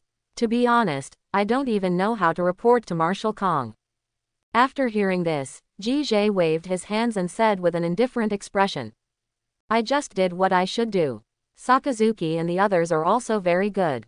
It would not be that easy to win Kazuki Oden if I didn't rely on myself alone." What Jige said is true. Before he transformed, Kizaru and Akainu were really good as support, and there were bears who distracted the other combat power of the Whitebeard pirates. Everyone has their own abilities that cannot be ignored. Garp came over and patted Zephyr on the shoulder, saying, "Zephyr, you made the right choice to transform into an instructor. These students are all great." Zephyr nodded, his eyes glanced around the 7 GJ people, and said, "They are the future of Marine and the end of pirates." When the warship returned to Marineford, Zephyr ran directly to Marshal Kong's office. With Kong's confused expression, he gave a detailed report on the mission, emphasizing the contributions of Jige and others. It can be said that Zephyr praised all the students, but GGE's performance was so dazzling that Kong's mind was still buzzing after listening to it. He calmed down for a while and asked, You mean Jie disabled Kazuki Oden and then chased him aboard the Moby Dick? Right. Then he destroyed the Whitebeard pirates' fleet with one move. No, the Moby Dick where Whitebeard is still there. Quote. Kong digested the breaking news he just heard, and finally said, "Okay, I understand, this mission was well done. As for the students you just mentioned, especially Jie, I will give them the rewards they deserve, and I will report this matter to the world government. I believe they will vigorously promote it, which will greatly enhance the reputation of our marine." At the end, a look of excitement appeared on Sora's face. The pirate power has become more and more rampant in recent years, and a large part of the reason is the influence of big pirates such as Roger Whitebeard. It can be said that Whitebeard suffered a big setback this time. If this matter is publicized well, it will have a good deterrent effect. Moreover, the outstanding performers among them, Jie and others, are all marine students. Although this is because these people are naturally talented, it cannot be separated from the training of marine school, right? By then, many young people will definitely be yearning for marine school, thus attracting more people to join marine, and maybe they will meet a few new people with great potential. Sora became more and more excited as he thought about it, and after Zephyr left, he immediately started making arrangements. Soon, the news of the battle between Marine and the Whitebeard pirates quickly spread throughout the world. The results of the battle in the newspapers defined Marine as a complete victory. Moreover, this newspaper is obviously deliberately highlighting Jie and others, with the headline clearly saying, "Marine Supernova." The photo headed by Jie was published in the most eye-catching top position of the newspaper, including personal information and achievements in this battle. This approach is a real star creation on Blue Star, and the effect is just as Kong expected. This news soon caused a sensation in the entire world. The 7 students even have their own fans. Of course, Jie has the most fans among them. This is not just because he is the most handsome among the male students, but mainly because his record is too dazzling. With this record, Jie is recognized as the top marine supernova. With the star effect, countless young people from all over the world want to sign up for marine, and the marine recruitment offices in various branches are already full. Sora was very satisfied with this situation. He personally issued the order, and each branch then screened the newly recruited Marines. Students with good talents can be sent directly to the headquarters to become the second class of students taught by Zephyr himself. However, he was so excited that he didn't know that when he reported the matter of Jie and others to the world government, there was an episode at Mariajoy. In the Tianlong Assembly Hall, the 5 elders were sitting in a group. Saint Wechuli, who had a red birthmark on his forehead, pointed at several documents sent by Kong and said, "Isn't this meatball fruit user a remnant of the Bacania clan back then? He actually joined Marine." The blonde 5 elders Saint Peter said solemnly, "The Bacanians are a sinful race, and I think someone should be sent immediately to bring him back to Mariajoy, where he was originally a slave." Holding a long knife and wearing white robes, the bald 5 elders, the holy path of Nasholang. I said, "Don't you want to talk about Jie?" Moshe Sheng, the 5 elders with a long beard, said. "His matter is a bit complicated. After all, he is a member of the Fegalando family. If you want to publish him in the newspaper, you have to ask Saint Galen." Saint Wechuli snorted coldly and said, "Of course we can't let him appear in the newspaper. Being a marine as a celestial dragon means you have lowered your status and is hanging out with the people of the Bacania tribe. If this spreads out, it will be a big deal. Scandal." The other 3 people did not express their opinions immediately after hearing this. Only Saint Satan raised his eyes and looked at him. Just as he was about to say something, the door of the conference hall suddenly opened, and Saint Jeline in black robe slowly walked in. Saint Wechuli frowned and said, "Saint Galen, what are you doing here?" Galen ignored him. He went to the end of the table and sat down, crossing his legs to face the 5 elders in front of him. A trace of anger appeared on Saint Wechuli's old face. He stared at Saint Jeline and spoke again. "Sheng Jeline, should you discipline your nephew? Has he forgotten his identity?" Jeline looked up at him and said calmly, "What's wrong with what Jie did this time? Do you have to be like some people and waste your energy on eating, drinking and having fun all day long to be a qualified celestial dragons?" "You." Wechuli Sheng was choked severely. He stood up angrily and asked, Then what's going on with him hanging out with people from the Bacania tribe? Jilin Sheng crossed his arms and said. Mixed together. You are quite eager to label my nephew. Let me tell you, this bear is GGE's slave. I, a member of the Figolando family, do I have any problem with having a slave by my side? Nani, why didn't I know about this beforehand? You were. Buzz. An extremely domineering aura erupted from Saint Jilin. Jilin looked directly into the eyes of Saint Wetuli and said word by word. When did the Figolando family get your turn to make irresponsible remarks? Under the pressure of Galen's terrifying momentum, Saint Wetuli's expression changed drastically, and his intuition told him that if he said one more word, Galen would immediately draw his sword. As the legal martial god, he has always criticized Saint Garen, who has special law enforcement powers, so he wanted to take this opportunity to discuss Saint Garen, but when it came to irritating Saint Garen, he was a little bit I'm afraid of my hands and feet. Saint Satan glanced around and said, okay, I think Saint Galen has made it very clear. Since this Bacania is GGE's slave, I think it's better to just let nature take its course. Chapter 71. The rewards for GJ and others within this department came out very quickly. When people saw the content of this reward, their jaws dropped.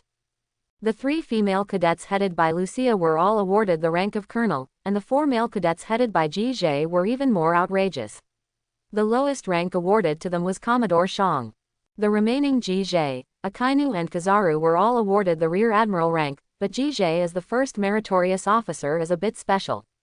Because they are still students after all, the military rank this time is essentially a temporary position, and they are not yet able to have their own fleet or subordinates. But GJ is different. Marine senior management gave him a privilege, that is, he has the power to mobilize part of the army. He can go to sea in peacetime, and he can report after returning. So currently only GJ is a real Marine Rear Admiral.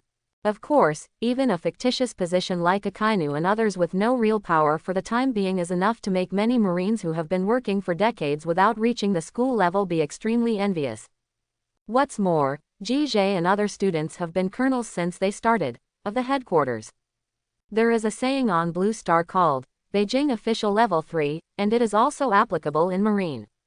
Although the generals from the headquarters are not as exaggerated as the 3rd level, but with the same military rank, except for the branches starting with G on the Grand Line, the generals from the headquarters will crush the Sea-High branch in terms of strength and level. Don't look at the anime and see that the main Rear Admiral seems very inconspicuous, but everyone knows that this is a position that Marine will never be able to rise to in his lifetime. Hanging on the wall of GGE's 4-person dormitory are 4 Marine coats from large to small. These are uniforms that have just been issued to the 4 of them and are equipped with general-level officer epaulettes. The colors are gray, black, red, and yellow, corresponding to their fruit abilities. By the way, Marine officers and above can have their clothes designed and made by the logistics department according to their own preferences. At higher levels, you can even choose to go shirtless, such as the Admiral Green Bull at the back. However, except for trying on the coats when they were just given out, the 4 of them would not normally wear them. After all, wearing coats to train would be a bit pretentious. But when the 4 GJ appeared on the training ground again, the students looked at them very differently from before. In the past, no matter how perverted their talents were, as long as they were in school, everyone was still a student. It's different now. The 4 GJ are already Marines with formal military ranks, and they are all generals. In the eyes of all students, they are already considered big shots. Some people even call GJ and the others sir. On the girls' side, Lucia and the others received the same treatment as GJ and the others. Lucia didn't feel anything about it. She was the 3rd captain of the Figolando family, and her position was no worse than that of a Marine colonel. Guion, on the other hand, didn't care much about this kind of thing because of Suru. Only Ginny seemed a little at a loss. Fortunately, her best friend Jessica treated her the same as before, which made her feel a lot more relaxed. About half a year later, GJ was doing physical training on the training ground as usual. Since the gap between the strength of the 4 of them and the others is really big, and ordinary physical exercise can no longer satisfy the 4 of them, in addition to ability development exercises, the 4 of them also engage in physical confrontation to improve their strength. Akainu likes to fight bears very much, probably because the two of them have the kind of taciturn personalities, and the fights are very physical, and the highlight is the fight between strong men. This makes Kizaru miserable. Every time his opponent is Jie, who is the strongest. Who told him to like rubbing the Tian Kong Yun sword? Clang, clang, clang. Yao Dao Kunjung and Tiankong Yunjian kept colliding with each other, and the scattered sword energy plowed the turf on the surrounding ground over and over again. In this kind of training, Kizaru is the only one who can use abilities by default, because his weapon is a lightsaber made with abilities. Anyone who has played the game, Tian Shang Village and Soft Egg, on Blue Star knows that the double sword is not colorless. In order to prevent Muramasa, the demon sword, from directly absorbing Kizaru's lightsaber, Jie had to deliberately control Muramasa, but even so, it was a bit difficult for Kizaru to fight. The Tian Kong Yun sword was cut several times and its light dimmed, as if the next it will collapse in seconds. Jie dodged and pulled away, and a wisp of red gas gradually wrapped around the blade of the demon sword Muramasa. Kizaru's pupils shrank when he saw this, and he immediately stretched out a hand and shouted, "Chow Dumadai!" Jie was still preparing to use the sword technique Yuji with a serious face, but his expression froze when he heard Kizaru shouting to stop, and the conquerors that had just been condensed on Muramasa instantly dissipated into the air. The battle between Akainu and the bear ended abruptly. Akainu wiped the sweat from his head, looked at Kizaru with some confusion, and said, "Poroshalino, when did you stop shouting? Are you lazy when teacher Zephyr isn't here?" Kizaru pursed his lips. Now he looked a bit like an abandoned little wife. He said aggrievedly, "Sakazuki, you had a great time fighting. Have you considered my feelings?" The upright Akainu had an expression of confusion, while Shang stood silently by the side and did not speak. Jie reluctantly took back Muramasa. He looked at Kizaru and said, "Okay, I was a bit harsh that day, but I really didn't mean it." A few days ago, Jie also used Yuji on Kizaru, and Kizaru experienced this kind of swordsmanship for the first time. Due to his lack of experience, Yuji's invisible sword energy penetrated his body and he knelt on the spot. Even the thick-skinned Kizaru felt so ashamed when he thought about it that he immediately called a timeout when he saw Jiji's starting position today. After all, in the physical training, his privilege is to use the lightsaber. It is a foul to dodge using photonization. He really can only choose to fight hard. And his will cannot be said to be weak, but compared with Akainu, it is still there as a gap. So in addition to the fruit ability, Jie has another move that can defeat Kizaru, which is the sword technique Yuji. After Kizaru's strike, Jie and the three of them did not continue. The four of them simply sat on the ground. After a while, Lucia and Ginny also came over after finishing their training. One on the left and the other on the right, Jie sat down, both sides. The three of Akainu were used to this situation. The four boys chatted casually, and Ginny joined in from time to time. Only Lucia knelt down quietly beside Jie. When Jie looked at her, she would smile softly, and her smile fascinated many male students who had a crush on her. Until, past the microphone, the flying squirrel hurried over and said, "Jie, Teacher Zephyr is at the recruitment office. He asked you to come over." The flying squirrel said and saluted Jie and others. Jie waved his hand and said, "Flying squirrel, didn't I tell you? We were still classmates when we were in school, so there is no need for this." The flying squirrel maintained its saluting posture and said, "I will graduate in more than a year, so I'll get used to it in advance." The closer they get to graduation, the more many students understand the importance of resources. For most relatively mediocre students, with almost the same strength, if they want to get better treatment after graduation, they have to rely on resources or connections. No matter in which world, people are looking forward to moving to higher places. This is understandable. Although justice is important, it cannot be eaten after all. And Jie and other marine supernovas are themselves resources on the surface. Flying squirrel and others who can get very close to them are the envy of many students. Anyone with a bit of intelligence knows to maintain this relationship well. Jie reached out and patted the flying squirrel on the shoulder and said, "Flying squirrel, to be honest, I really think highly of you.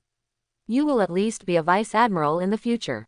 The flying squirrel was stunned for a moment, and then asked excitedly, Ha, Jije. Are you serious?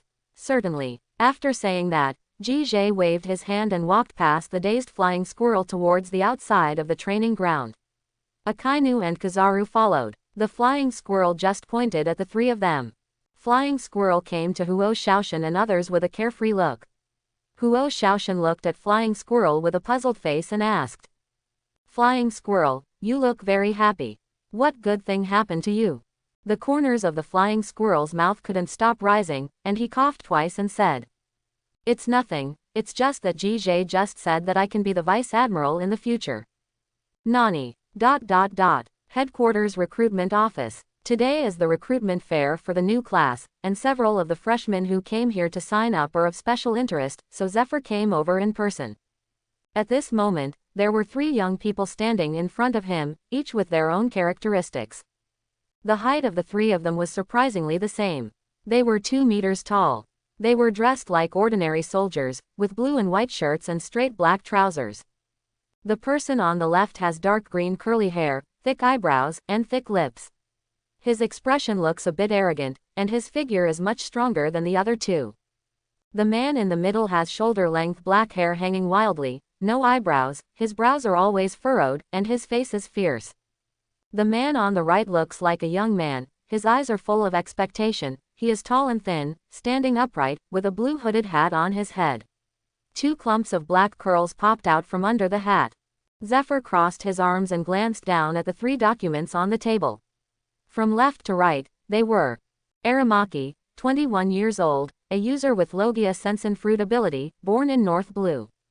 Monkey D. Dragon, 24 years old, Logia Wind Fruit user, born in East Blue. Kuzan, 18 years old, Logia Frozen Fruit ability user, from South Blue. The interviewers standing behind Zephyr were already in a state of numbness. No one expected that as soon as the recruitment for the 2nd Marine School started, 3 Logias came at once. After combining the 3 Logia from the previous session, Marine now has 6 Logia users all at once. This is most likely due to the previous newspaper. The outstanding performance of Jije, Akainu and Kizaru attracted these 3 people who are also Logia. Zephyr's eyes glanced around the 3 people, and finally stopped on the dragon in the middle, and thought to himself. Monkey D. Dragon, isn't this Garp's son? Garp often mentioned Long in front of his old friends, but he always said that Long was too thoughtful. He wanted Long to join Marine several times but failed. What happened this time? Why did Garp's son come to Naval Headquarters without saying a word? And he's actually a Logia user. He couldn't help but ask. Long, does Garp know why you came here? Long shook his head and slowly said. My father doesn't know that I sneaked into a warship and came here. It was my choice to join the Marine. Unlike the careless Garp, Long gave people a very calm feeling. Zephyr waved over someone and asked him to inform Garp first. Aramu became a little impatient and said, Zephyr Admiral, I came here to see Senior Jije. When can he come? Aokiji also echoed, Yes, Zephyr Admiral, I also want to get to know Senior Jije. Can you let us meet them first? After saying that, he extended his hand to the dragon next to him in a very friendly manner and said, Allah, I didn't expect you to be the son of Vice Admiral Garp. I admire him very much. Long was startled for a moment, then he stretched out his hand to hold Aokiji's hand, and whispered. Dad was truly a great Marine. Aramaki, however, picked his nose and had no intention of talking to Aokiji and the other 2. Zephyr silently observed the performance of the 3 people from the front, and had a rough idea of their personalities. At this time, 3 more Logia came, even he was a little confused, and Jije and his party also arrived at this time. Jije glanced at Long and the others with some surprise, and their names immediately came to mind. His expression remained unchanged, but he was surprised in his heart. Why are these 3 guys here at Marine now? He was not sure about Long, but Aokiji was clearly a 3rd-term student, not to mention Green Bull Aramaki, who had always been unavailable before the Summit War. Seeing Jije, Aramaki and Aokiji suddenly showed excitement, and Aokiji waved his hands vigorously and shouted. Senior Jije. Aokiji during this period was not as lazy as he would be in the future. In fact, he had always been a passionate young man before experiencing the Ohara incident. Jije smiled and waved to him, then turned to look at Zephyr and asked, "Teacher Zephyr, why did you call us here?" Zephyr first handed the information about Long and the others to Jie. After a brief glance, Jie pretended to be surprised, and then passed the information to Akainu and others behind. When they found out that the 3 dragons were also Logia users, they were also surprised. Speaking of which, Aramaki and Akainu Kizaru are both from the North Blue. Aokiji feels that he is from the same hometown as Jie, which is one of the important reasons why he joined Marine a year early. He saw the newspaper, and the newspaper reports about Jie and others made his blood boil.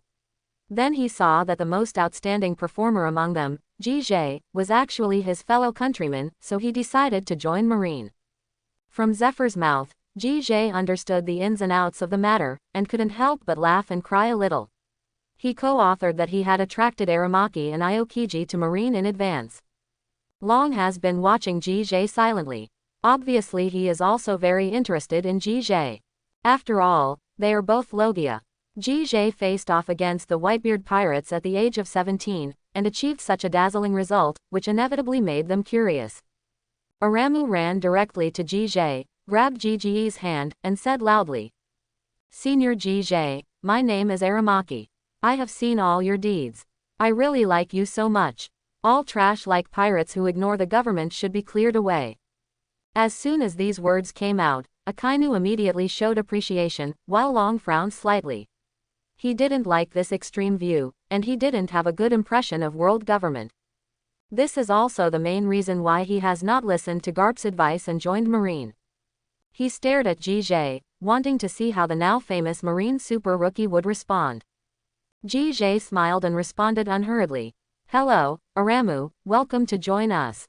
He is obviously 6 years younger than Aramaki, but his demeanor and tone give people a very mature and steady feeling, and he has a faint temperament that belongs to a superior person. This also made Long more curious about Jie. Before Huang Mu could speak, he walked up first and said, "Hello, Senior Jie, it's an honor to meet you. Please allow me to introduce myself. I am." Jie directly interrupted Long's self-introduction and said with a smile, "Monkey D. Dragon, I know you. Vice Admiral Garp mentioned it before.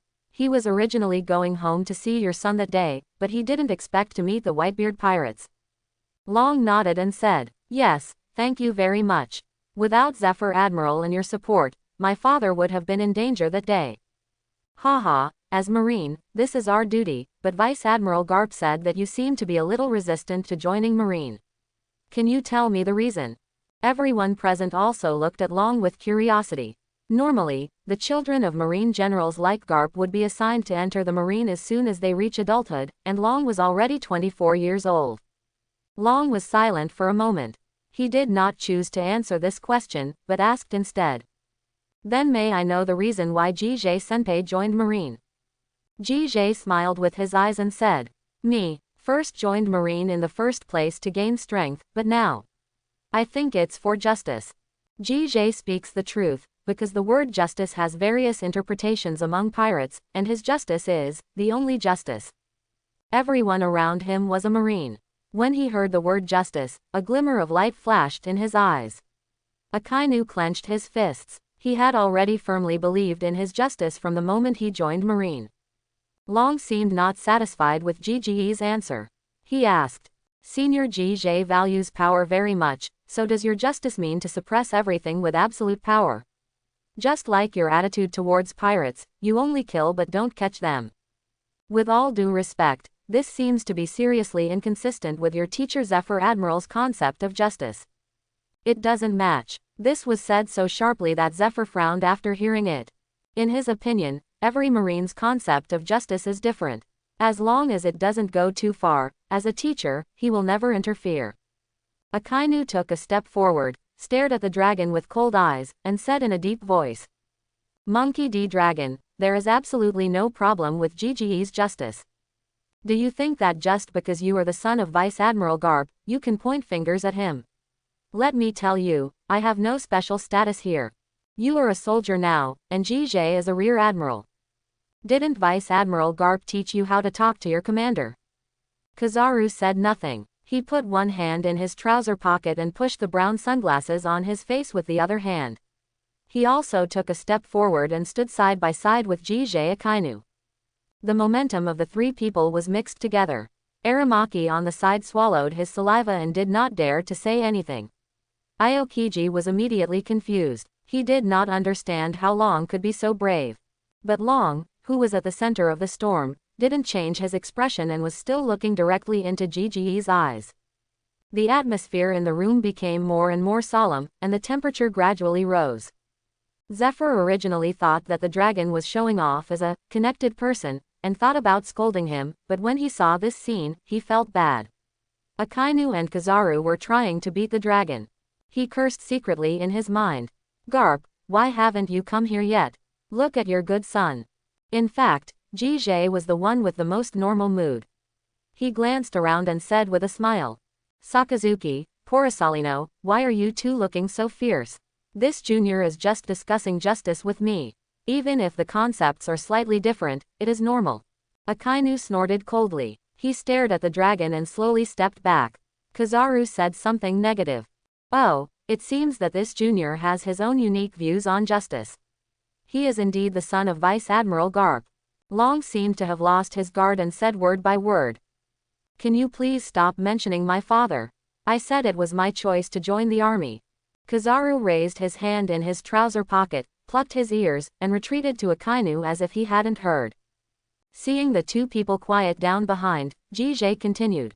Long, what do you mean? Do you think power is irrelevant, or do you think pirates shouldn't be killed? Long took a deep breath, his face returned to calmness again, and he said calmly. Of course power is important, but I think a person's power is limited, and not all pirates are heinous. Only tolerance and equality can everyone's power be brought together to achieve true justice. I have to say that Dragon's justice sounds like that, but Jige couldn't help but chuckle a few times.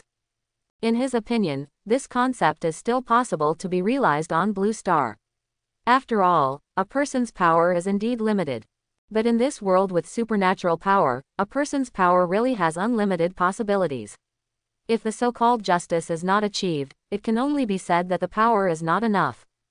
Jiji's laughter was so harsh in Long's ears, and he asked sullenly. Senior Jige, I don't understand what you are laughing at. Jige ignored him and continued to smile. It wasn't until Long's face turned livid that he stopped smiling, and a thick darkness flashed in his eyes. You don't seem to know anything about power. In the headquarters building, Garp is in his office. He is lying on his back on a chair with bubbles coming from his nose. He is obviously asleep. The man sent by Zephyr knocked on the door for a long time but there was no response. If he hadn't heard Garp snoring through the door, he would have thought Garp was not there. In desperation, he had to slam the door harder and finally woke up Garp. He rubbed his sleepy eyes and said drowsily, Who is it? Come in. The visitor opened the door, saluted with a military salute, and said, Vice Admiral Garp, your son is at the recruiting office. Zephyr Admiral would like you to come over. Oh, I see. Nani. ... Recruiting office. Long had already narrowed his eyes, and a strong wind gradually blew around his body. He took a few steps forward, almost touching Jige, and said lightly, Senior Jige, can you let me experience what you call power? Jige moved his shoulders and neck slightly, looked at the dragon in front of him with a half smile, and said, Want to fight with me? Okay, I'll just help Teacher Zephyr test your strength. After saying that, Jige turned his head and looked at Zephyr and said, Teacher Zephyr, what do you think? Zephyr thought about it and thought it would be good to let Long fight Jige. From his perspective, Long was a bit too self-righteous. Of course it is good for you to have your own justice, but when you come here, you start to point out what justice is for others. Who doesn't know that Jige is a person who has actually experienced bloody battles with pirates, and he is also a member of the Whitebeard pirates. The value of this qualification is really too high. Not only Zephyr, but everyone present felt that Long was not qualified to give advice to Jige. Zephyr felt that it was necessary for Jige to fight Long, not only to see the strength of the newcomer Long, but most importantly, to allow Long to recognize himself and understand that there are people outside the world. As for Jiji's defeat, he didn't consider it at all. He knew Jiji's strength best. It could be said that he already had the combat power to guard AG branch alone. But after all, Long is the son of Zephyr's old friend Garp. In order to prevent Long from losing too ugly, Zephyr's final decision was, okay, let Aramu and Kuzan come too. Jie, this shouldn't be a problem for you, right?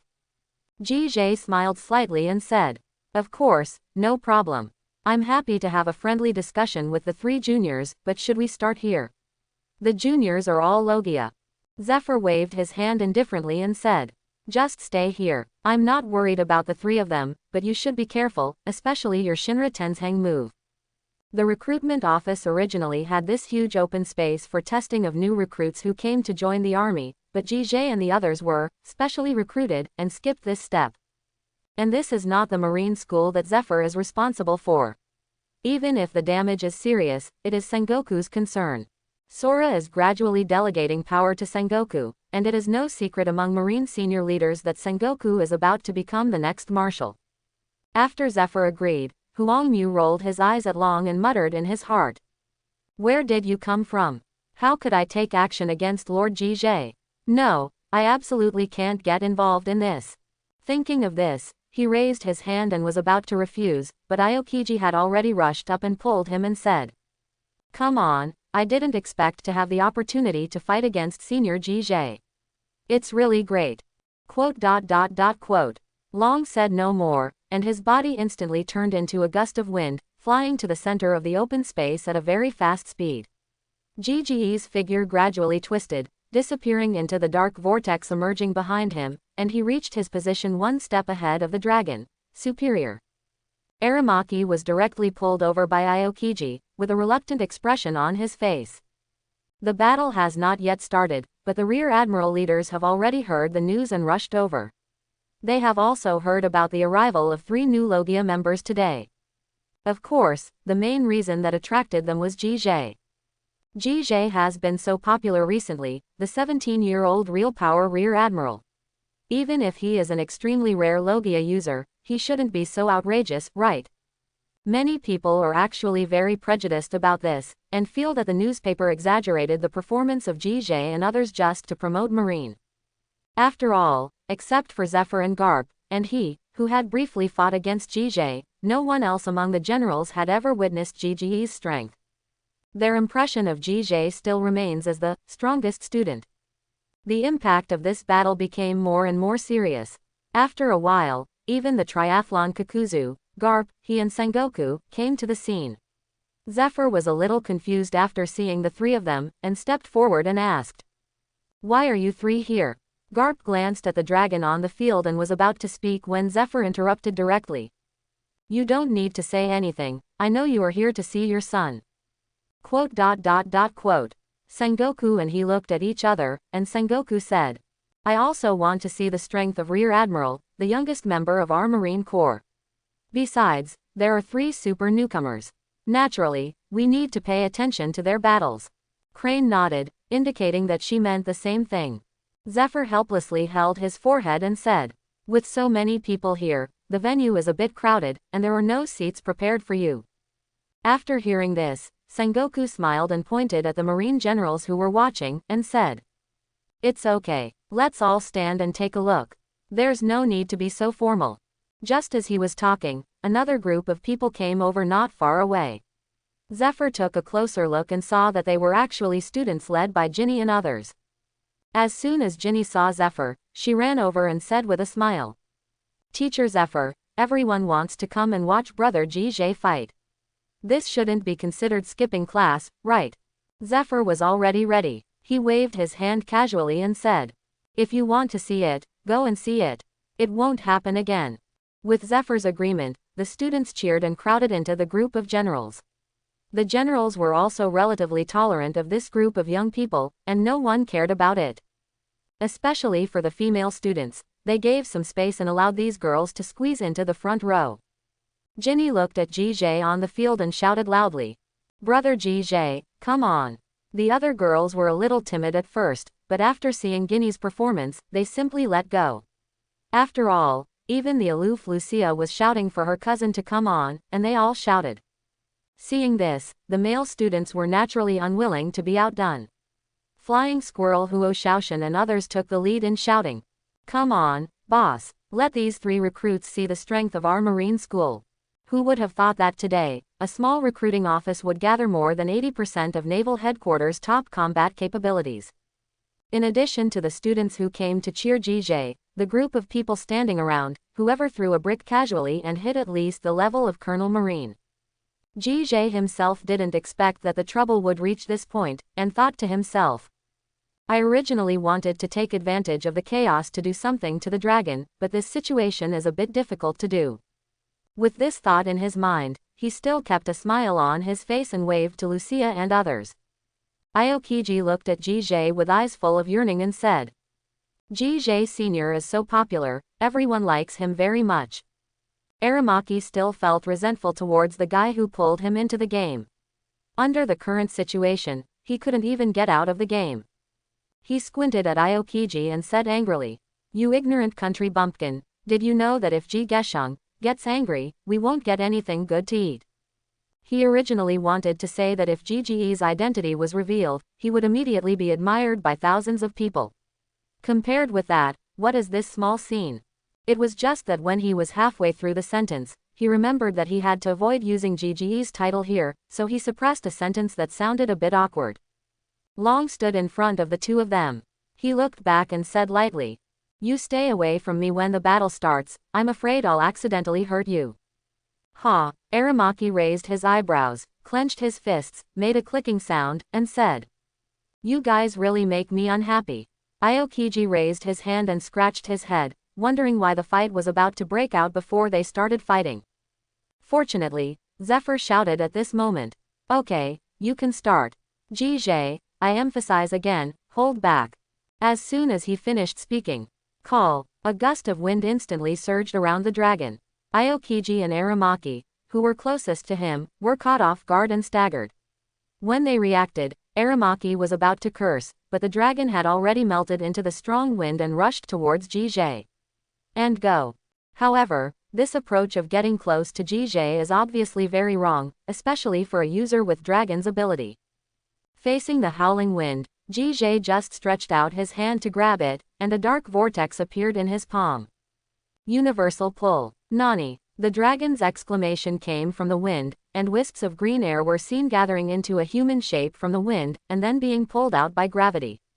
When this human-shaped wind touched GGE's palm, it instantly turned into a shocked dragon. He glanced at GGE's hand on his shoulder and said in shock, Is there such a thing? Why can't I? Before he could finish speaking, GJ punched him in the abdomen, and a large mouthful of blood spurted out with a roar. The blood was then swallowed up by the darkness emerging from GGE's body, without even a drop touching GGE's body. Garp frowned among the onlookers, while the students became more and more excited and shouted even louder. This punch also made Long wake up completely. He still didn't know why his fruit ability could not be used, but he knew that if he received a few more punches, this battle would not have to continue. He suddenly raised a hand wrapped in armed colors, which showed an extremely weird claw shape, and grabbed GGE's arm, and shouted angrily, Dragon's Claw. Seeing the dragon in action, some people who didn't know the dragon's life experience couldn't help but exclaimed. GJ is not surprised at all that Long knows the armed colors. Long is 24 years old, and his biological father is Garp. If he doesn't even learn the armed colors, then Garp will have to wonder if he has an extra hat on his head. He let go of Long's shoulders, and his body instantly hollowed. Long's powerful claw directly grabbed the air, and a look of confusion appeared on his face again. Before he could recover, GJ raised his leg and kicked Long on the waist with a sweep.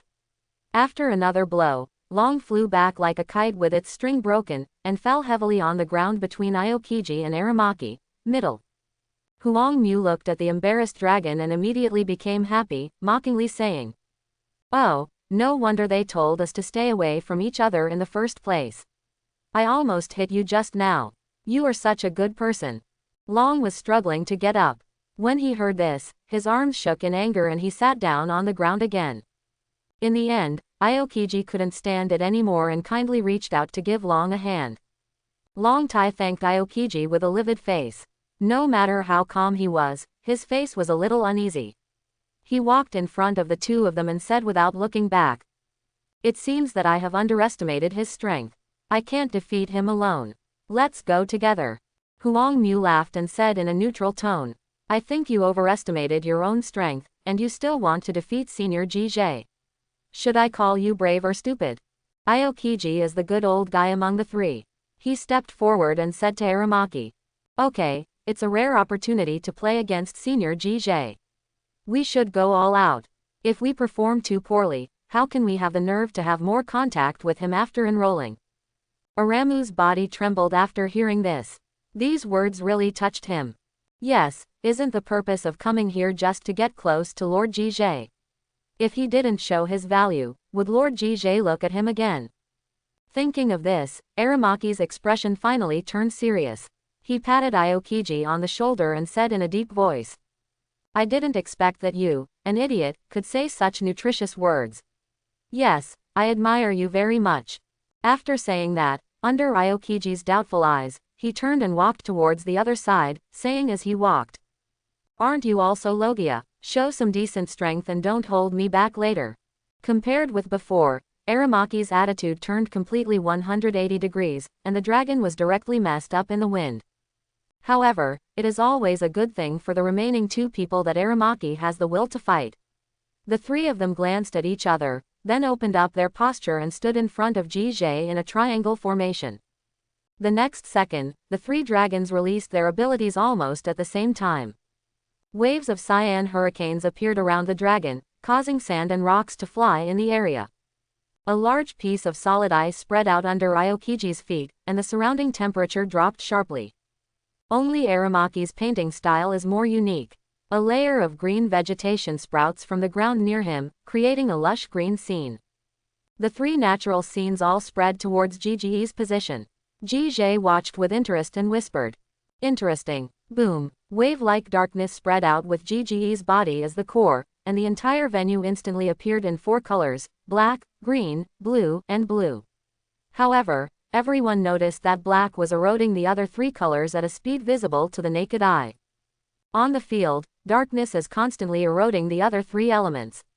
No matter how the three dragons increase their ability output, it is difficult to stop the erosion of darkness. The strongest among the three is actually Long, and he is also under the greatest pressure at this moment. The wind should be free and everywhere. But when Jie released the endless darkness, his wind was restricted to a small area where he was, and even the area of this area continued to shrink. This is not only the suppression of the fruit's ability, but also an intuitive reflection of the difference in strength among the ability users themselves. Everyone present was also aware of this. While they witnessed Dark Fruit's terrifying abilities, they also marveled at Jiji's strength. Kizaru took out a banana from nowhere and said to Akainu next to him while eating it. That dragon must be very depressed now. The speed of the wind cannot be used at all in the face of darkness. Akainu glanced at him and said, Indeed, I still remember the day Jie first came. Okay, no need to say more, let's continue watching. How long do you think these three newcomers can last in Jiji's hands? Akainu looked at Jie, who looked relaxed on the field, and said calmly. It depends on when Jie doesn't want to play anymore. He hasn't even used a knife yet. While the two of them were talking, the darkness was about to spread in front of the three dragons. Long Yi gritted his teeth and shouted in a low voice. Don't be stunned. If you don't know hockey, use long-range attacks. It's best not to come into contact with his body. After saying that, he turned into a gust of wind and rushed into the sky. He was afraid of Jiji's universal pull, and he was not sure how big the scope of the universal pull was, so he could only fly as high as possible and did not stop until he reached a height that he thought was safe. The remaining two people also used their own methods to rise into the air. A large dandelion grew out of Aramaki's back and led him up into the sky. Aokiji stamped one foot, and a giant icicle rose up from the ground, sending him up as well. As soon as the three of them took off, the ground they were on was completely covered by darkness. However, even at a high altitude, the gravity emitted by the darkness continued to pull them toward the ground. Among them, Aokiji's situation is the most critical. The icicles he created are constantly falling in the waves of darkness. The dragon's lower body was a cyan hurricane, and its upper body materialized. He stared at Gj below, spread his hands, and two wind masses gathered on his left and right palms. Then, dense cyan wind burst out from the wind masses. Blade. Fungji Lanya. Aramaki unfolded his tree-shaped arms, and each extended 4 thick wooden thorns. The spikes shone with a bright black luster. It was obvious that he had also awakened armament haki. At this moment, he looked like an octopus, with 8 thick tree thorns growing wildly and stabbing towards Gj below. The key spear tree. Aokiji exhaled a cold breath, stretched out an elemental arm, and a huge ice bird flew out of the air. Ice bow pheasant mouth. 3 elemental attacks fell overwhelmingly, and the generals who were watching were all amazed. Except for a few top combat forces such as Garp, several vice admiral level generals also asked themselves how difficult it was to receive these 3 attacks safely. Logia's attack range is really too large, and the elements represented by the 3 of them are extremely destructive.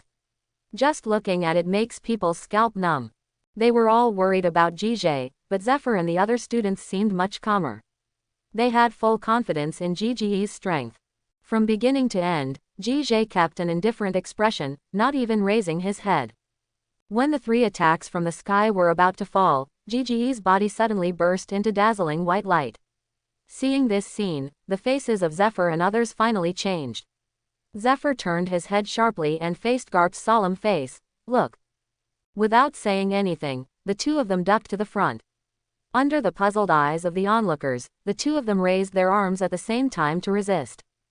At this moment, Gji's voice came from the center of the venue.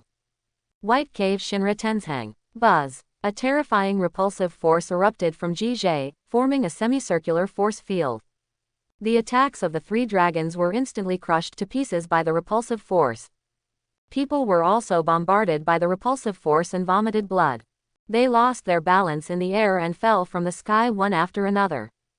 Falling from the air, Garp, Zephyr and the 2 were even more prepared, but when the repulsive force field was about to spread to this side, it stopped suddenly, which made their behavior a little embarrassing. Garp lowered his arms angrily and said, "This Gj, it seems that he has mastered this move freely. He can control both the range and intensity very well." Zephyr's raised arms naturally turned to be folded in front of his chest, leaving an enigmatic figure behind him. However, no one paid attention to Garp and Zephyr at this moment. They all looked at the bare land on the field with horrified expressions on their faces. The entire venue fell silent until a shattering snap sounded. The icicles under Aokiji's feet had been blown into ice shards by the repulsive force and dissipated in the air. He was also the only one to fall to the ground. The other 2 had the ability to stay in the air. However, Aokiji is a Logia after all, so there is no such thing as falling to death. It's just because of the characteristics of the fruit that he looked a bit miserable, and he fell into pieces of ice. What made him most uncomfortable was that as soon as he landed, darkness swept over him. The broken ice he had turned into condensed, and just resisting the tearing of darkness made it difficult for him in this state to resist. This is the way Aokiji struggled to form a mouth on a piece of broken ice before Gj completely liberated the dark gravity and shouted, "Senior Gj, I surrender." As soon as he finished speaking, the darkness in the area where Aokiji was located instantly faded away, losing the pull of darkness, and he quickly condensed his body. After taking a few sharp breaths, he glanced at Gj in awe. Gj smiled, ducked in front of Aokiji, and pulled him up from the ground. Aokiji was both moved and ashamed. He lowered his head and said, "I'm too weak." Snapped. Gj reached out and patted Aokiji on the shoulder. Aokiji suddenly raised his head and met Gji's encouraging eyes. "Don't underestimate yourself, you've already done a great job.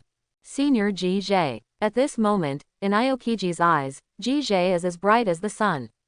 He is only 18 years old now. Both Huang Mu and Long are much older than him, and they have not experienced much systematic training, so even if he is the first to lose, there is nothing to be ashamed of.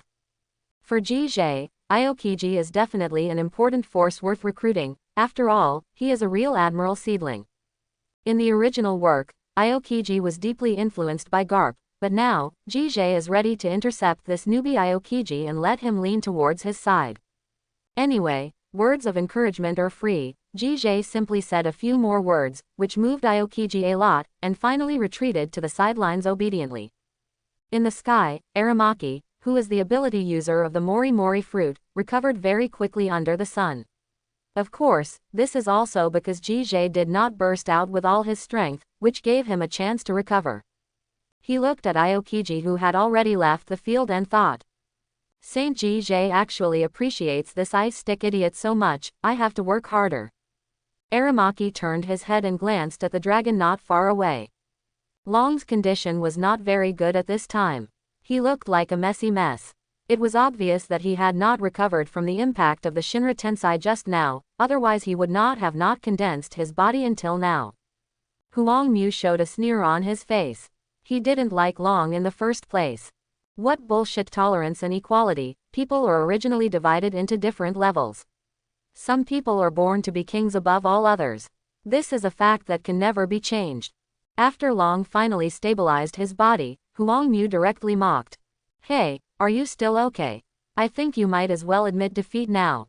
Long glanced at him coldly and said, if you want to admit defeat, go ahead. Tisk, you are really hard-mouthed.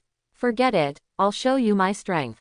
After saying that, Huang Mu's face became serious, and the dandelion behind him retracted into his body, and his body fell rapidly in an instant. In midair, he transformed his entire body into elements, and his body expanded rapidly. With a loud bang, a huge tree man several tens of meters high fell heavily to the ground. Forbidden hatred. Jige hugged his arms and looked at the huge tree man in front of him with interest.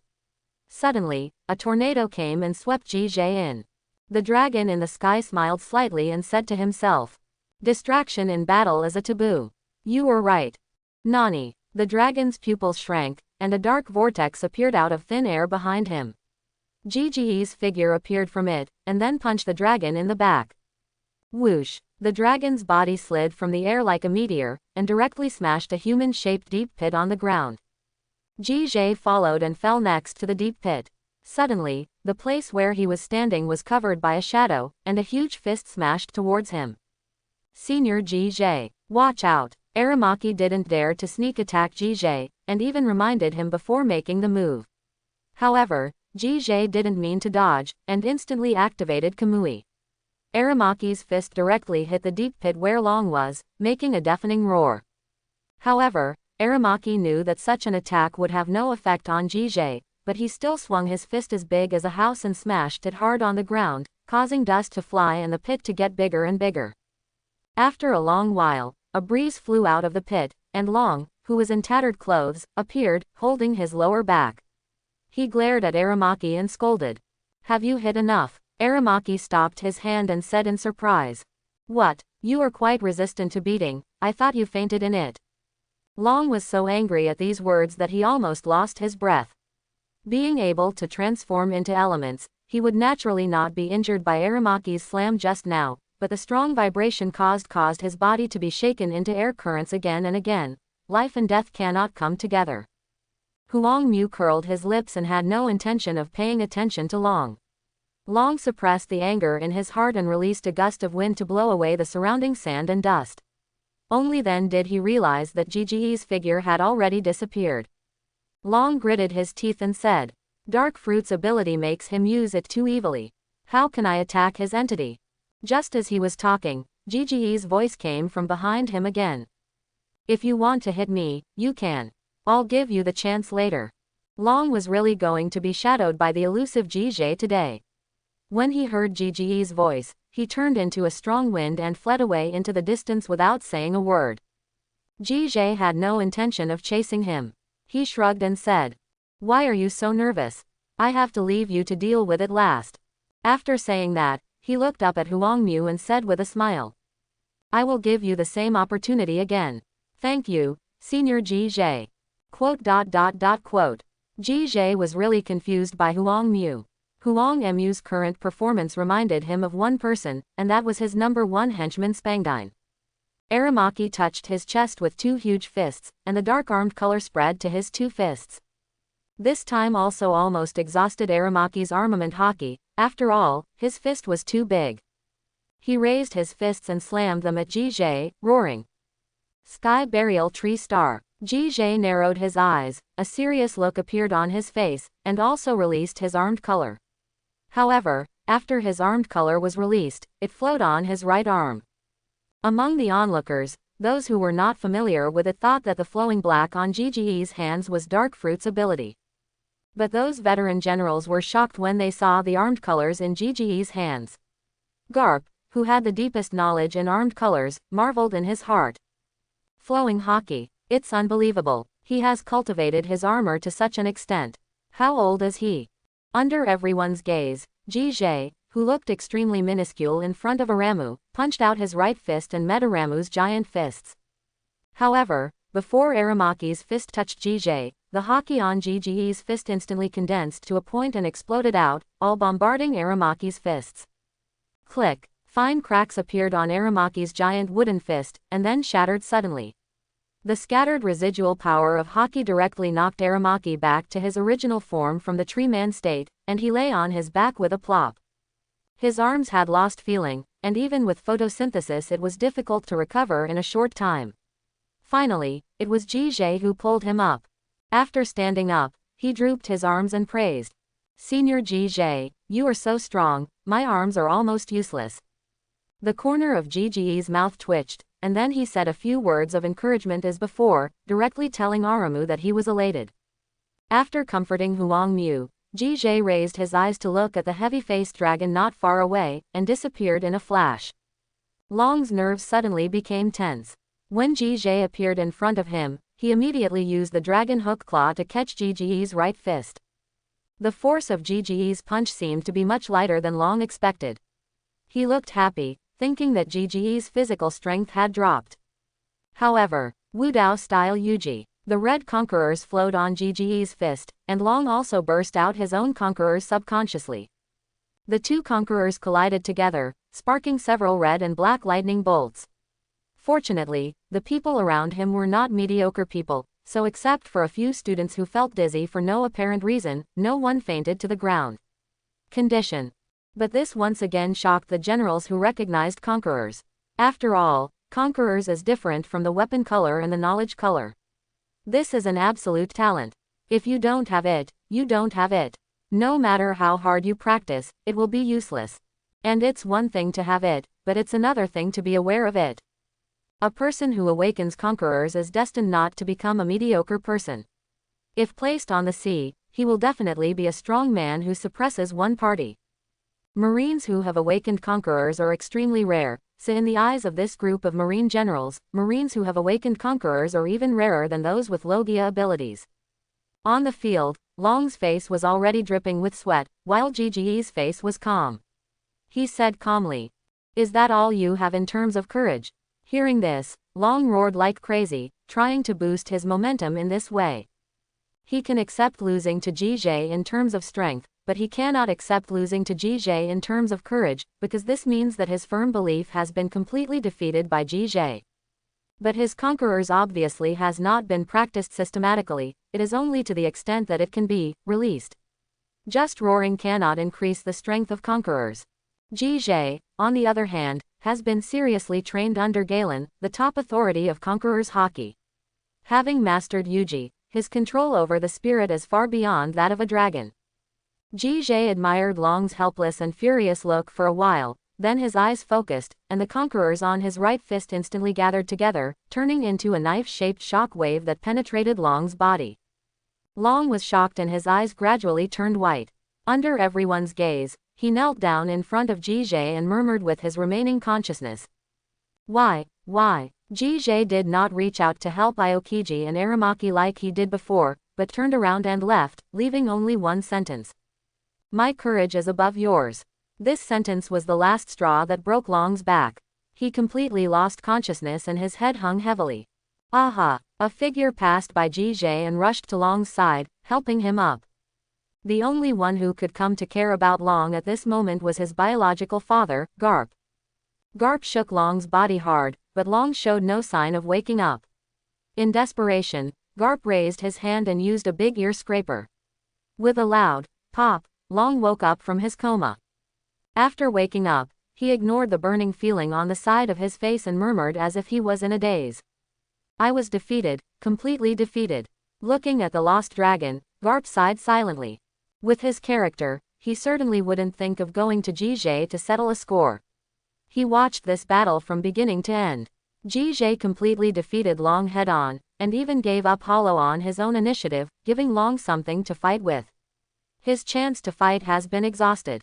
As for Jige's attitude towards the dragon, that is understandable.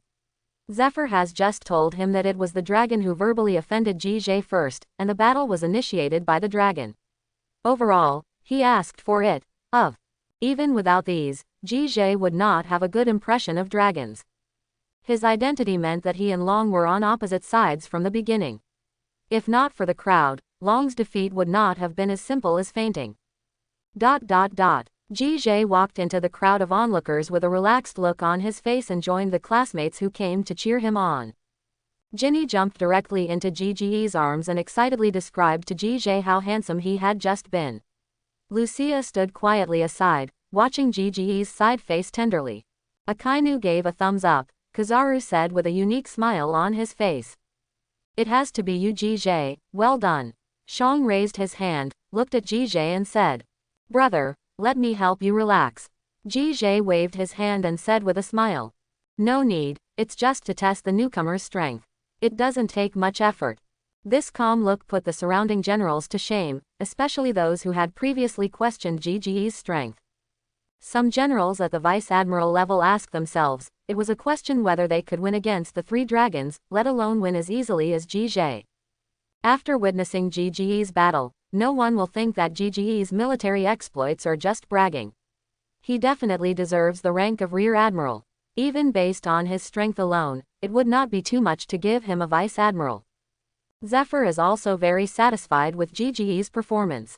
In terms of fruit ability, hockey, swordsmanship and physical skills, he didn't see any shortcomings in Jige. It can be said that he is the perfect student template in his mind. Thinking of this, Zephyr couldn't help but glance at Kizaru. Kizaru seemed to feel something, turned his head to meet Zephyr's gaze, and immediately moved away like a god of plague, secretly thinking. I'm really convinced. The old man's look means he wants to preach to me again. How did I offend him? Aokiji trotted over, looked at Jige with admiration, and said. Senior Jige, what was that move you just made? It looks cool. Does our school also teach this? As soon as these words came out, Zephyr next to him looked embarrassed. As the chief instructor of Marine School, he said that he did not know how to do this trick, and that it would be impossible for him to learn it in his life. Jige also knew that Aokiji did not have Conqueror's qualifications, so he once again used his best move, painting pancakes. That's Conqueror's hockey. You can't learn it yet. When you awaken Conquerors one day, I will personally teach you how to use it. When Aokiji heard this, he immediately excitedly expressed that he would definitely work hard. I have to say that Aokiji is really easy to fool at this age. He is completely a middle-aged youth. No wonder he in the original book thought Garp's refusal to be promoted to admiral was very cool. Jige has made up his mind that he must train Aokiji well, teach him. Anyway, he must not let Garp lead him astray again. The entire marine has been regarded as his own power by Jige. He wants to imprint his will deeply into marine, and finally make marine, a huge war machine, completely obey his orders. As a member of the Celestial Dragons, he naturally does not want the doves to become too powerful. Whether it is now or in the future, Marine needs the Hawks to step forward. Long has not yet recovered from the mental trauma he suffered, so he was temporarily taken away by Garp. He will probably rest at Garp's place for a period of time. Aokiji directly followed Jige and the others back to Marine School, and were arranged to stay in the dormitory together with other freshmen. Aokiji and Long, who did not come, shared a dormitory. When they were disbanded, Jige found an opportunity to lean next to Huangmu and whispered.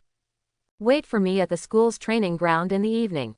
Aramu was stunned for a moment and wanted to say something, but was choked back by Jige's silent gesture.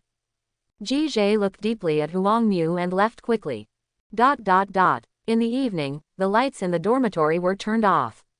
Aramaki waited for Aokiji's snoring to sound, then left a wooden figure on the bed, while he turned into vines and crawled out through the cracks in the window. He condensed his body under a big tree on the training ground, looked around nervously, and tried to shout softly. Senior Jie, I'm here. Ji's voice came from above Huang Mu. He suddenly raised his head and saw Jie sitting on a thick branch with his back against the trunk. Aramaki immediately put on a simple and honest smile and said, "It turns out that Senior Jie is already here. I'm really sorry for keeping you waiting.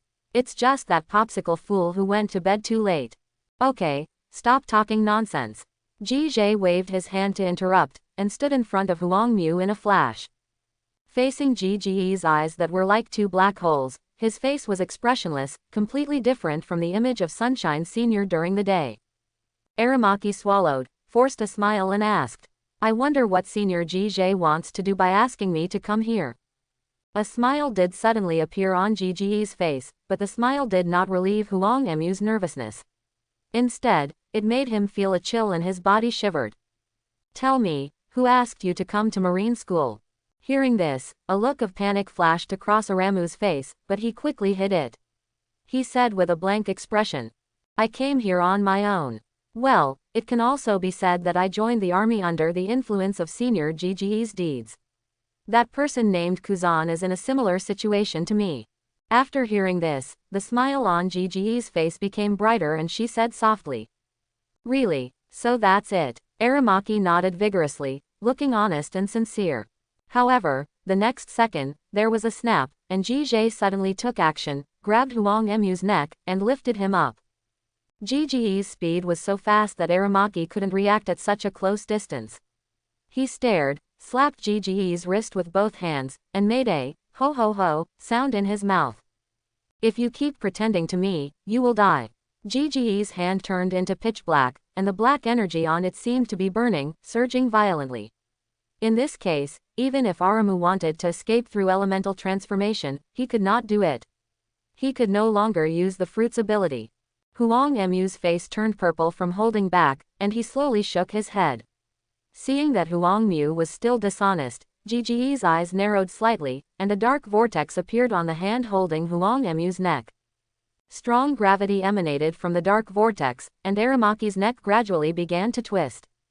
Jie continued to increase the intensity of gravity and said lightly, "Actually, I know that world government sent you, and you must also know my identity. I just thought you were a talented person and wanted to give you a chance. But now it seems that you are really stupid." If Jie didn't have the memory of Blue Star and knew a little about Aramaki's character, he would have thought that he just wanted to join the army like Aokiji. This guy admires celestial dragons and world government so much, there is most likely some connection between them. Aramaki's neck had been twisted and deformed, and he nodded with his last strength. Jie immediately let go of his hand, and Huang Mu collapsed on the ground with a plop, breathing heavily. If it was just a few seconds later, he would really have to confess here. After Aramaki's breathing calmed down a little, Jie slowly squatted down and said softly, "This is your last chance, tell me." Aramu couldn't resist Jie who was so close in front of him. No matter in terms of status or strength, Jie was someone he couldn't afford to offend. What's more, what Jie just said really pointed out his origin. As for whether it was a fraud, it was no longer within his scope of consideration. If he didn't confess, his life would be dead. What makes him despair the most is that even if Jie really kills him, those people will not give about it. That is to say, Marine will do a little investigation, and the final result will probably be nothing. Of course, Aramaki is still very loyal to the world government and celestial dragons. If Jie was not a celestial dragon, he really would not confess. He took a deep breath, faced Jie who almost killed him, and said respectfully, "Jie, Lord Jie, I belong to CP0 and was sent by Lord Wechuli." Hearing this name, Jie raised his eyebrows. Garen, the man from Wechuli, had told him about it. He knew that this guy had always had a prejudice against the Fegalando family, and would pop up from time to discuss the Fegalando family. If he was the one behind the scenes, he definitely had no good intentions. Thinking of this, Jie asked, "What did Wechuli ask you to do?" "Monitor me." Huang Mu was so frightened that he grabbed the ground with his head without daring to say a word. His performance has confirmed Ji's guess. Jie was silent for a moment and said, "What is the purpose?" Sir Wechuli didn't say anything, He just asked me to report to him what you said and what you did in the marine. Ji snorted coldly and said, then do you know the consequences of doing this? Spying on the Figolando family. You are really courageous. Huangmu was about to cry at this time. He hugged Ji's legs and said aggrievedly, Lord Ji, I really don't want to carry out this mission, but Lord Wachuli said that I am a Logia user with the right age, so I am the most suitable person to enter marine and get in touch with you. Haha, he is quite thoughtful.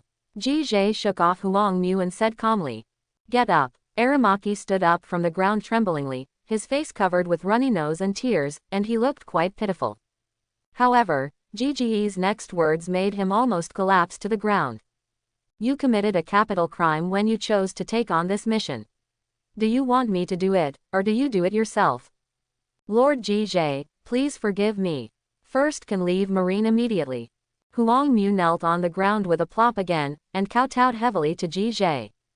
Ji tilted his head slightly and asked, do you think Wachuli will spare you if you leave marine now? Aramu lay on the ground, his body trembling constantly, and said with a desperate look on his face. Won't. It seems that you are quite clear in your mind, so are you going to hide from now on? Or simply become a pirate? No, I will never be a pirate. Pirates are the lowest form of trash. Ji was a little surprised by these words, and he didn't know how the world government brainwashed Aramaki, and he still looked down on pirates at this level. In fact, regardless of how miserable Aramaki is now, it is because he is facing celestial dragons. For him, celestial dragons and world government are his beliefs. Ji put his hands in his pockets and said calmly, I can't tell, but you are quite principled. Yes, I can forgive your offense. Huangmu suddenly raised his head and looked at Ji in disbelief. Ji smiled slightly and said, but from now on, you have to work for me, that is, for the Figolando family. Sir Ji means, to let me betray Lord Wachuli. How can this be called betrayal? After all, he and I are both celestial dragons. Whoever we work for is not the same to you. Or do you think my Figolando family is not as good as the 5 elders? Quote. Speaking of this, Ji's body once again ignited the surging darkness, and Huangmu, who was kneeling on the ground, was pulled forward and slowly moved forward. He hurriedly said, no, I definitely didn't mean that. I am willing to be loyal to you. As a member of CP0, the top intelligence agency, Aramaki certainly knows how terrifying the Figolando family is. A single 5 elders really can't compare with this family. Moreover, this family is synonymous with force in celestial dragons, and its head controls the ace power of the Knights of God. Aramu admires the Figolando family very much.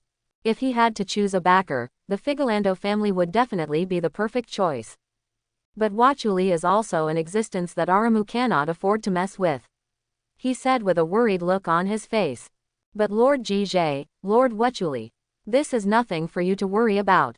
From now on, you will only take orders from me, the Figolando family. Even he, the 5 elders, will not dare to touch you. After hearing this, Aramaki gritted his teeth and took out a phone bug with a red birthmark on its forehead from his pants, holding it in both hands and offering it to him. Ji nodded with satisfaction. It turned out that it was the phone bug that Aramu used to convey messages to Wachuli. When he handed over the phone bug on his own initiative, it was regarded as a surrender. A dark tentacle climbed up Aramu's body and slowly wrapped around the phone bug. The phone bug was pulled into the darkness, and finally turned into a Bible and merged into Ji's hand. After doing all this, Ji leaned over and patted Huangmu on the shoulder, saying softly, all right, Junior Aramu, go back to bed quickly. We have training tomorrow. Aramaki nodded vigorously, and slowly turned into scattered vines and left. After he left, Ji took out a phone bug from his arms. After a while, the phone bug raised his drooping eyes, and a majestic voice came from the phone bug's mouth. Call me at this time. What trouble are you running into? Ji smiled and said, Uncle Jeline, someone is targeting our family.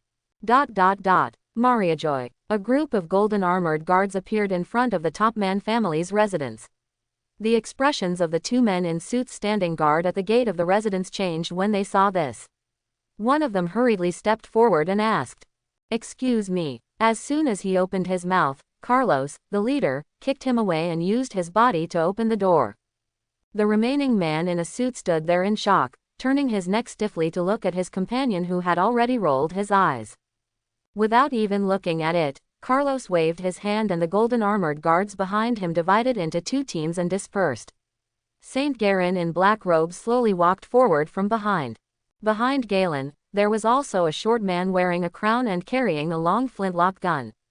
His body was decorated with gold similar to Galen.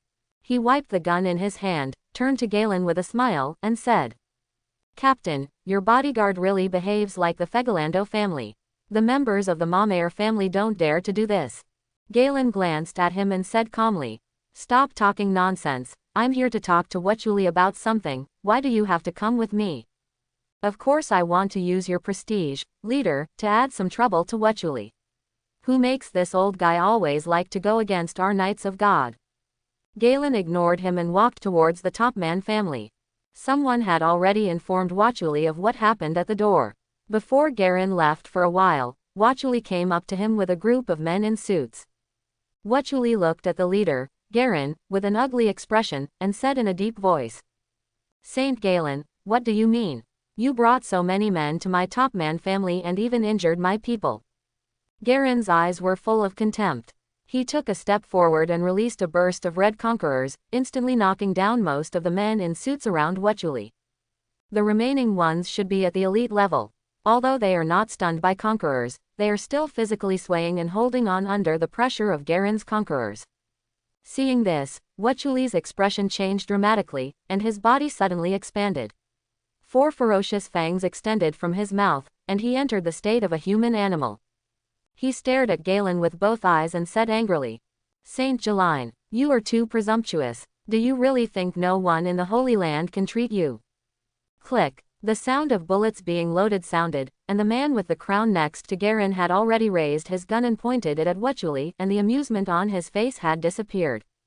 "Captain, do you want to take action?" Galen said nothing, and appeared in front of Wachuli in a flash. Wachuli blew out 2 thick breaths, clapped his hands violently, and the surrounding water vapor instantly gathered, spraying out a powerful high-pressure water cannon. Boom! A pitch-black bullet shot out, directly blasting away the blisters. Without even pulling out the knife, Garen raised his left leg wrapped with red and black lightning, and swiped it hard at Wachuli's mouth with its big teeth. Just hearing a few loud bangs, Wachuli's body was kicked backwards by Garen like a large rubber ball, smashing into several buildings one after another before stopping. Galen stood there with his legs kicked, surrounded by a group of frightened men in suits. I hope everyone will support it and subscribe more.